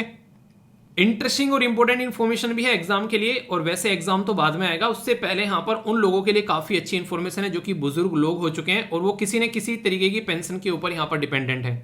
ये इंसान आप लोगों को दिख रहा है ये कैरी मिनाती ने इतना फेमस कर दिया ये पिक्चर जिसकी कुछ हद नहीं है याद आ रहा है मुझे एकदम देखते याद आ गया। यहाँ पर बात की जा रही है डिजिटल लाइफ सर्टिफिकेट के बारे में, जिसको डीएलसी आप लोग बोलते हैं। डिजिटल लाइफ सर्टिफिकेट को इसको हिंदी में जीवन प्रमाण भी आप लोग बोल सकते हैं, यानी कि ये इंसान जो है वो जिंदा है। ये बेसिकली इंफॉर्मेशन यहाँ पर देने की कोशिश की जाती है। ये गवर्नमेंट के द्वारा डेवलप किया गया face authentication technology based system, जो कि UIDAI आधार कार्ड सॉफ्टवेयर के थ्रू सबमिशन किया जा सकता है। डिजिटल लाइफ सर्टिफिकेट जो कि पेंशनर है या फिर यहाँ पर फैमिली पेंशन यहाँ पर मिलती है उनको। अभी होता क्या है, कई बार ऐसा होता है कि इंसान की डेथ हो चुकी है, उसके नाम की पेंशन चलती जा रही है, ऐसे कई सारे इशू देखने को मिलते हैं। तो फेस ऑथेंटिकेशन टेक्नोलॉजी ये एक लाइफ सर्टिफिकेट होगा जो कि एंड्रॉयड मोबाइल ऐप के थ्रू यहाँ पर सबमिट किया जा सकता है, ये चेक करने के लिए कि इंसान जो है जिंदा है और सही इंसान के हाथ में सही चीजें जा रही हैं। ये कहीं ना कहीं अगर ये चीजें स्टार्ट हो जाती है तो जो बायोमेट्रिक जो डिवाइस आप लोग जो इन्फॉर्मेशन देते हो वो सारी यहाँ पर हट जाएंगी और ये सबसे एक्सेसिबल और अफोर्डेबल रहेगा। अपने ही मोबाइल से ऐप डाउनलोड करके आसानी से काम निपटा लो और चीजें सारी सही हो जाएगी। डिजिटल लाइफ सर्टिफिकेट आज का नहीं है, काफी पुराना है, इंट्रोड्यूस किया गया था 2015 में। अलाउ करता है पेंशनर को कि वो यूज करे आधार कार्ड नंबर ऑब्टेन करने के लिए सर्टिफिकेट बायोमेट्रिक वेरिफिकेशन के थ्रू। अब वो वाली बायोमेट्रिक जो वेरिफिकेशन होती है वो यहाँ से डायरेक्ट आप लोगों की होती नजर आएगी। तो इससे फायदा देखने को मिलेगा कि जिनकी पेंशन वगैरह में कोई रुकावट आ रही है तो वो पेंशन जो है वो कहीं ना कहीं कंटिन्यू हो पाएगी। तो ये एक अच्छा तरीका है यहाँ पर कहीं ना कहीं एक बुजुर्ग लोगों की हेल्प करने के लिए, जब कोई भी उनको सपोर्ट प्रोवाइड नहीं कराया जाता है, तो उसके लिए काफ़ी अच्छी एक तरीके से एक चीज़ आप लोग बोल सकते हैं। आप लोग क्या राय है इसके बारे में आप लोग जरूर बताएगा। मतलब ये स्कीम के बारे में कोई पूछे तो कन्फ्यूज आना नहीं है। ओके, कुछ वन लाइनर टाइप के क्वेश्चन आप लोगों से पूछे जाते हैं, तो कुछ इंपॉर्टेंट पर्सनैलिटी के बारे में भी जो कि पर्सन इन न्यूज में आप लोगों से पूछा जा सकता है, जिनकी रिसेंटली अभी डेथ हुई है, ऐसे इंसान के बारे में भी आप लोगों से क्वेश्चन पूछ लिए जाते हैं। ठीक है, तो पहले तो बात करते हैं यहाँ पर national award winning Bengali writer director basically, जिनकी पिक्चर भी आप लोग यहाँ पर देख सकते हैं। इनका नाम था यहाँ पर पिंकी चौधरी। अभी 82 साल की उम्र में ये हमारे बीच में यहाँ पर नहीं रहे, तो इनकी डेथ हो गई है। तो इसलिए आप लोगों से पर्सन के बारे में याद रखिए, कई बार उसके जो प्रोफेशन से रिलेटेड कनेक्ट करके आप लोगों से क्वेश्चन पूछे जाते हैं। ठीक है, कंफ्यूजन नहीं होना चाहिए। लेफ्टिनेंट गवर्नर जो है वो दिल्ली के, आप लोगों को पता है कौन है यहाँ पर, तो उनके द्वारा रिसेंटली अभी यहाँ पर लॉन्च किया गया एक पर्टिकुलर प्रोग्राम, तो उसके बारे में आप लोगों से क्वेश्चन पूछा जा सकता है, तो थोड़ा सा याद रखिएगा। प्रोग्राम का नाम क्या है यहाँ पर, ये है स्मृति। ठीक है, तो यहाँ पर ये बेसिकली जो विनय कुमार सक्सेना है दिल्ली के जो एलजी, उनके द्वारा यहाँ पर ये बेसिकली सामने निकाल कर लेकर आया गया, जिसमें one time property tax amnesty यानी कि एक तरीके से छूट या फिर माफी की बात की जाती है, वो प्रोविजन यहाँ पर इसके अंदर में डाला गया है। ठीक है, तो ये है बेसिक इंफॉर्मेशन। अगर बात करें मिनिस्ट्री ऑफ स्टेट जो एक्सटर्नल अफेयर मिनिस्टर, ये यहाँ पर बात की जा रही है, उनके द्वारा पार्टिसिपेट किया गया यहाँ पर ये डार्कर इंटरनेशनल फोरम के अंदर में ऑन पीस एंड सिक्योरिटी। तो ये याद रखिएगा। तो ये कौन है यहाँ पर, जो आप लोगों से क्वेश्चन की फॉर्म में भी आप लोगों से पूछा सकते हैं। इनका नाम है वी मुरलीधरन। ये स्टेट मिनिस्टर हैं सेंट्रल लेवल। अगर बात करें जो यहाँ पर कैबिनेट मिनिस्टर है वह है एस जयशंकर साहब, उनके साथ में कंफ्यूज मत करना। तो Dakar International Forum on Peace and Security कहां पर हुई, ये अफ्रीका के अंदर में हुई। तो ये काफी एक डायरेक्ट क्वेश्चन आप लोगों से बनता है, वनडे टाइप एग्जाम के अंदर खासकर ऐसे क्वेश्चन पूछ ले आते हैं। यूनाइटेड स्टेट ऑफ अमेरिका के द्वारा अपॉइंट किया गया यहाँ पर, जिनका नाम है, खासकर नाम जरूर याद रखेगा, एलिजाबेथ जोन्स। ठीक है, तो ये अभी यहाँ पर सर्व करेंगे charge D affair. Charge D affair क्या होता है बेसिकली, ये यूएसए की जो एम्बेसी है दिल्ली में, वहां पर ये बेसिकली रहेंगे। चार्ज डी अफेयर होता है एक तरीके से, ये बेसिकली न्यूज भी इसलिए ली गई है ताकि इस पर्टिकुलर शब्द का मीनिंग आप लोगों को बताया जा सके। ये होता है डिप्टी एम्बेसडर, यानी कि एक तो एम्बेसडर हो गया जो मेन पर्सनैलिटी होता है, एक होता है डिप्टी एम्बेसडर, यानी कि एक तरीके से रिप्रेजेंटेटिव होता है एक कंट्री का, यहाँ पर डिप्टी जो होता है बेसिकली। ठीक है, तो डिप्टी एम्बेसडर वर्ड आप लोग यूज कर सकते हैं। तो डिप्लोमेट एक तरीके से जो थोड़ा लोअर रैंक का आप लोग समझ सकते हैं। ठीक है, तो बेसिक इंफॉर्मेशन है, ये हिंदी में हो गया, कंफ्यूजन नहीं होना चाहिए। ओके, आगे चलते हैं। कंपटीशन कमीशन ऑफ इंडिया के द्वारा यहाँ पर जो काम किया गया है ये आप लोगों को समझा दिया सारा, क्योंकि वहां पर प्ले स्टोर में से जो पॉलिसीज है वो एंटी कंपटीशन पॉलिसी थी, इसलिए यहाँ पर ये हरकतें यहाँ पर की गई इसको सुधारने के लिए। यानी कि सुधारना जरूरी हो जाता है जब इंसान बदतमीजी ज्यादा करने लगे, तो जरूरी है उसकी बदतमीजियों पर थोड़ी रोक लगाई जाए, वरना इंसान जो है वो सर पर चढ़ जाएगा। ठीक है, बॉम्बे स्टॉक ऑफ एक्सचेंज के द्वारा इलेक्ट्रॉनिक गोल्ड रिसिप्ट जो है वो यहां पर दी जा रही है, efficient price discovery of gold. Gold का प्राइस जो है उसको प्रॉपर वे में अंडरस्टैंड किया सके, क्योंकि हर मार्केट में कई बार अलग अलग आप लोगों को नजर आता है, लोकल एरिया में कुछ बेच रहा है, कोई कुछ बेच रहा है, तो उसका एक एफिशिएंट प्राइस सबको पता चल सके। तो बीएससी इसमें पार्टिसिपेट करा है इलेक्ट्रॉनिक गोल्ड रिसिप्ट के थ्रू। तो ये यहाँ पर एक इंपॉर्टेंट न्यूज है आप लोगों के सामने, जो कि आप लोगों से क्वेश्चन की फॉर्म में भी पूछी जा सकती है। ठीक है, तो अगर आप लोग यहाँ पर एक तरीके से वनडे टाइप के एग्जाम की तैयारी करें तो यहाँ से क्वेश्चन बन जाता है। ओके, इंडियन बैंक एसोसिएशन के द्वारा री इलेक्ट कर लिया गया पीएनबी के एमडी सीओ ए के गोयल को, जो कि एज ए चेयरमैन के तौर पर। तो पूछा जाए इंडियन बैंक एसोसिएशन के चेयरमैन कौन है, तो ये है ए के गोयल।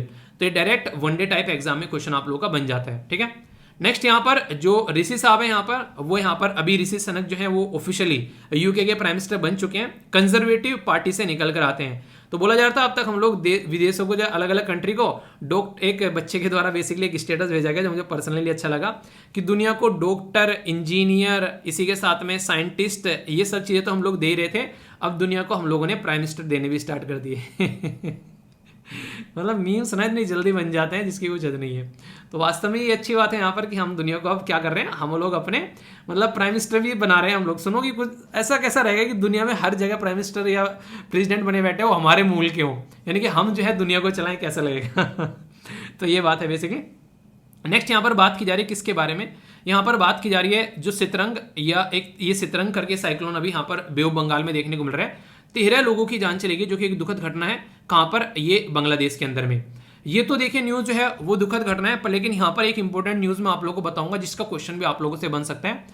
ये बात की जा रही है, लास्ट में एक लाइन लिखा हुआ है डेल्टा नेशन, यानी कि डेल्टा कंट्री यहां पर बोला जा रहा है। तो क्या बांग्लादेश को डेल्टा कंट्री बोलते हैं? डेल्टा के नाम से बांग्लादेश को जाना जाता है।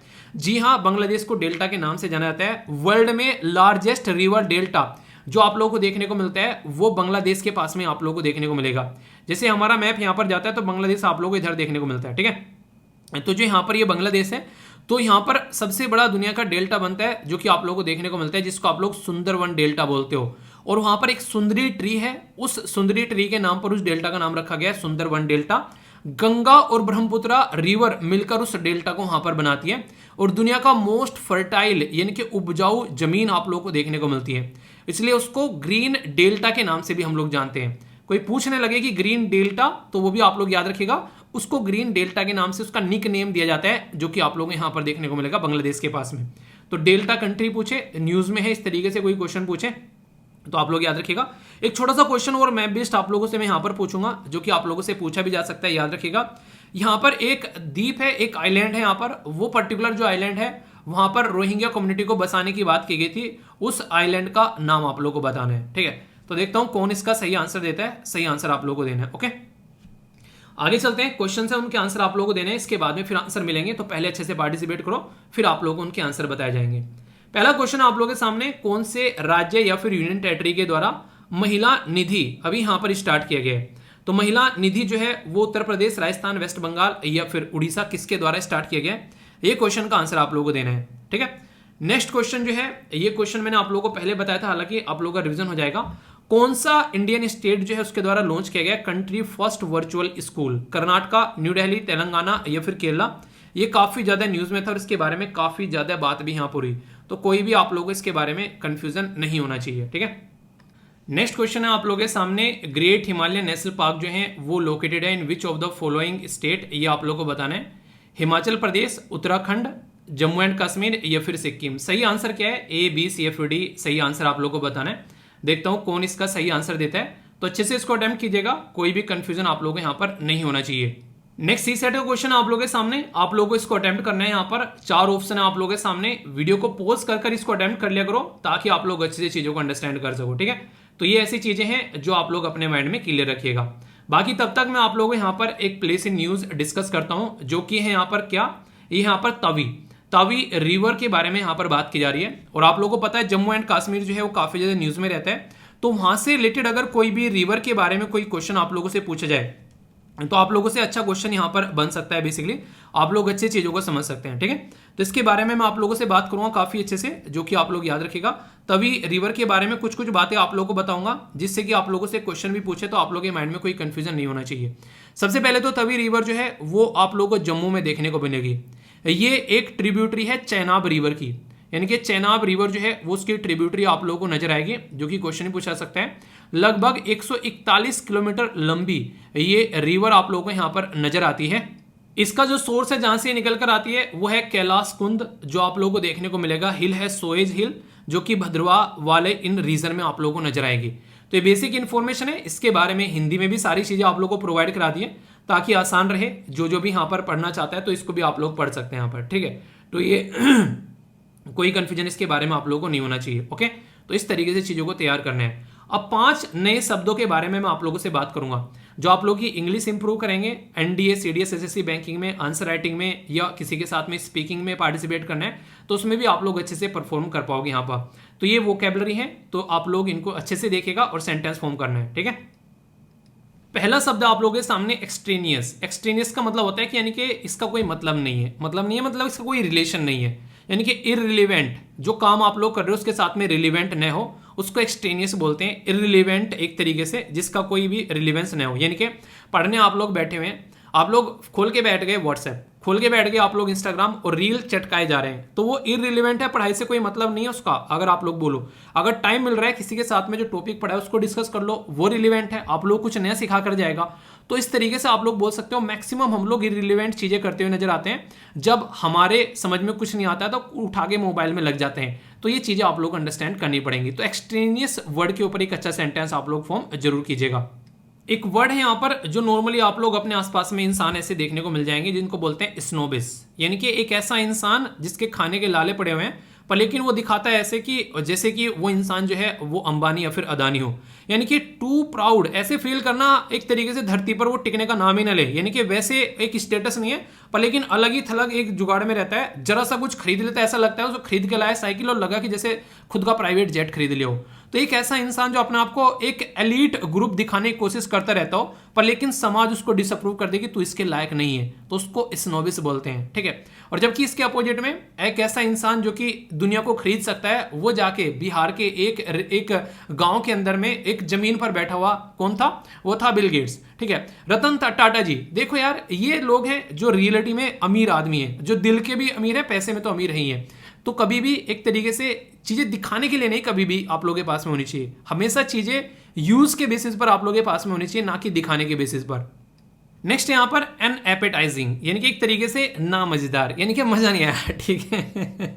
सुना होगा ना कई बार कि मुर्गी जान से चली गई और खाने वाले का मजा नहीं आया, तो वाली बातें होती है। यानी कि अगर आप लोग कहीं पर जाते हैं, एक इंसान ने खूब साज दाज करके शादी की है अपने बच्चे की, और वहां पर वो बोल रहे हैं यार खाना बिल्कुल मजेदार नहीं था, ठीक है, तो इस तरीके से आप लोग समझ सकते हैं। तो ये हो गया अनप्लीजेंट, यानी कि एक तरीके से इतना, एक तरीके से नहीं, एक तरीके से ढंग का नहीं है, जैसा होना चाहिए था वैसा नहीं है, तो अपील नहीं कर रहा है। जैसा अपीलिंग होता है ना, चीजें बहुत ही अच्छे से अट्रैक्टिव होती हैं, तो अट्रैक्टिव नहीं है, या फिर स्वादिष्ट खाना नहीं है, तो वहां पर भी आप लोग ये शब्द जो है इस्तेमाल कर सकते हैं।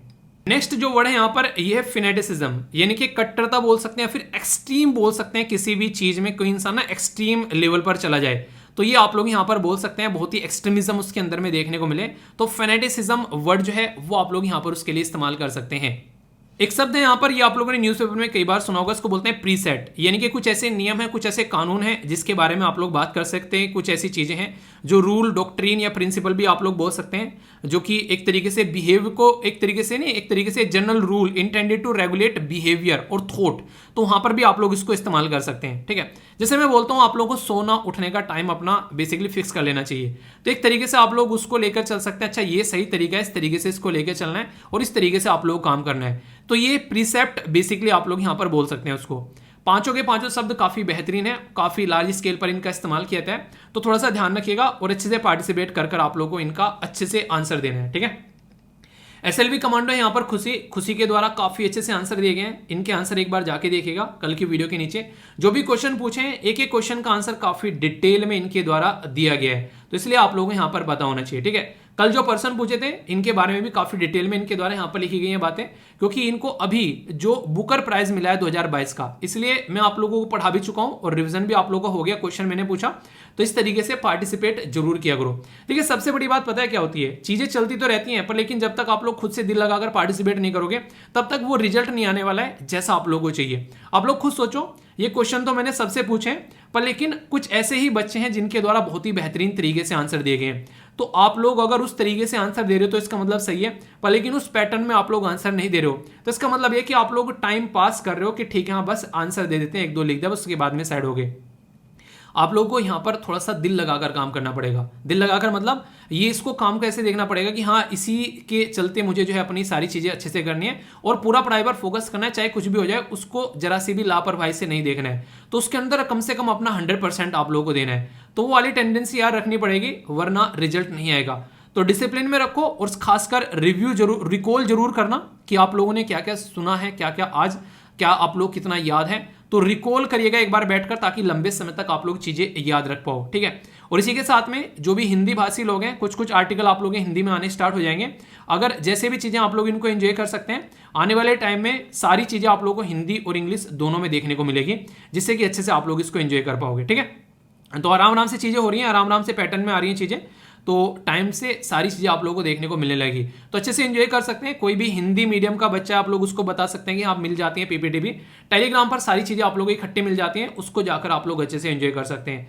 कहीं भी कोई डाउट हो, कोई दिक्कत हो, कोई परेशानी है मुझे बताओ, और उसके अलावा परेशानी नहीं है, आलस है तो फिर अपने सर पर डंडा घुमाओ ताकि आप लोग जो है सही रह सको। घर वालों को तो बोल दो कि जब भी मैं आलस में रहूं तो 2-3 कमर में खींच दिया करे ताकि आलस जो है वो दूर हो जाए और मैं पढ़ाई करने बैठ जाया करूं, ठीक है। और अगर घर के बाहर रहते हो तो दीवार में सर मार लिया करो, अपने आप आलस भाग जाएगा। सुधर जाओ यार, टाइम कितना बचा हुआ है, आलस पूरी जिंदगी कर लेना, कम से कम अब अपना गोल अचीव कर लो, ठीक है। ये सारी चीजें यहीं पर ही रहने वाली हैं। अगर इनको इस तरीके से अपने दिल में बसा कर रखोगे, मन हो रहा है सोने का तो सो गए, मन हो रहा है खेलने का तो खेलने चले गए, मोबाइल चलाने का मन हो रहा है तो मोबाइल चलाने लगे, तो मन के हिसाब से चलोगे तो भाई साहब वो तुमको सारे मजे वाली चीजें देगा। वो बोलेगा ही नहीं कि आप लोग पढ़ लो बैठ के, वो बोलेगा ही नहीं कि एक्सरसाइज कर लो, वो आलसी एक तरीके से बनेगा उन चीजों में जो प्रोडक्टिव होती है। तो इसीलिए कहते हैं कि हमेशा उन चीजों से सक्सेस मिलती है जिसमें आप लोगों का मन जो है आप लोगों को करने से मना करे और जिसमें उसको आलस लगे। तो मन को जो करने का मन करे उसको अपोजिट में करो, आप लोग हमेशा लाइफ में एक सही पोजीशन में चलते हुए नजर आओगे। क्योंकि मन जो होता है वो हमेशा आप लोगों का साथ नहीं देता है, वो हमेशा आप लोग कंफर्ट जोन में रखने की कोशिश करता है। बाकी मेरे साथ में इंस्टाग्राम पर भी आप लोग अपने पर्सनल मैसेज सेंड कर सकते हैं अगर आप लोगों को लगता है कोई बात है आप लोगों के साथ में शेयर करनी है। बाकी आप लोग आसपास सफाई रखिए, पानी और पेड़ पौधों को सेव कीजिए, पॉलिथीन और प्लास्टिक बैग वगैरह बिल्कुल यूज नहीं करना है। नेक्स्ट वीडियो में मिलता हूं, तब तक बना ध्यान रखिए और अब फीडबैक जरूर देना, अपना प्यार बनाए रखना। आप लोग वीडियो को लाइक डिसलाइक शेयर या कमेंट कर आप लोग अपना फीडबैक दे सकते हैं। नेक्स्ट वीडियो में मिलता हूं, तब तक के लिए बड़ों को नमस्ते, छोटों को प्यार, छोटी सी लाइफ एंजॉय करार। मिलता हूं नेक्स्ट वीडियो में, तब तक के लिए जय हिंद। और हाउस द जोश, आइए कि नहीं कमेंट बॉक्स में जरूर बताना।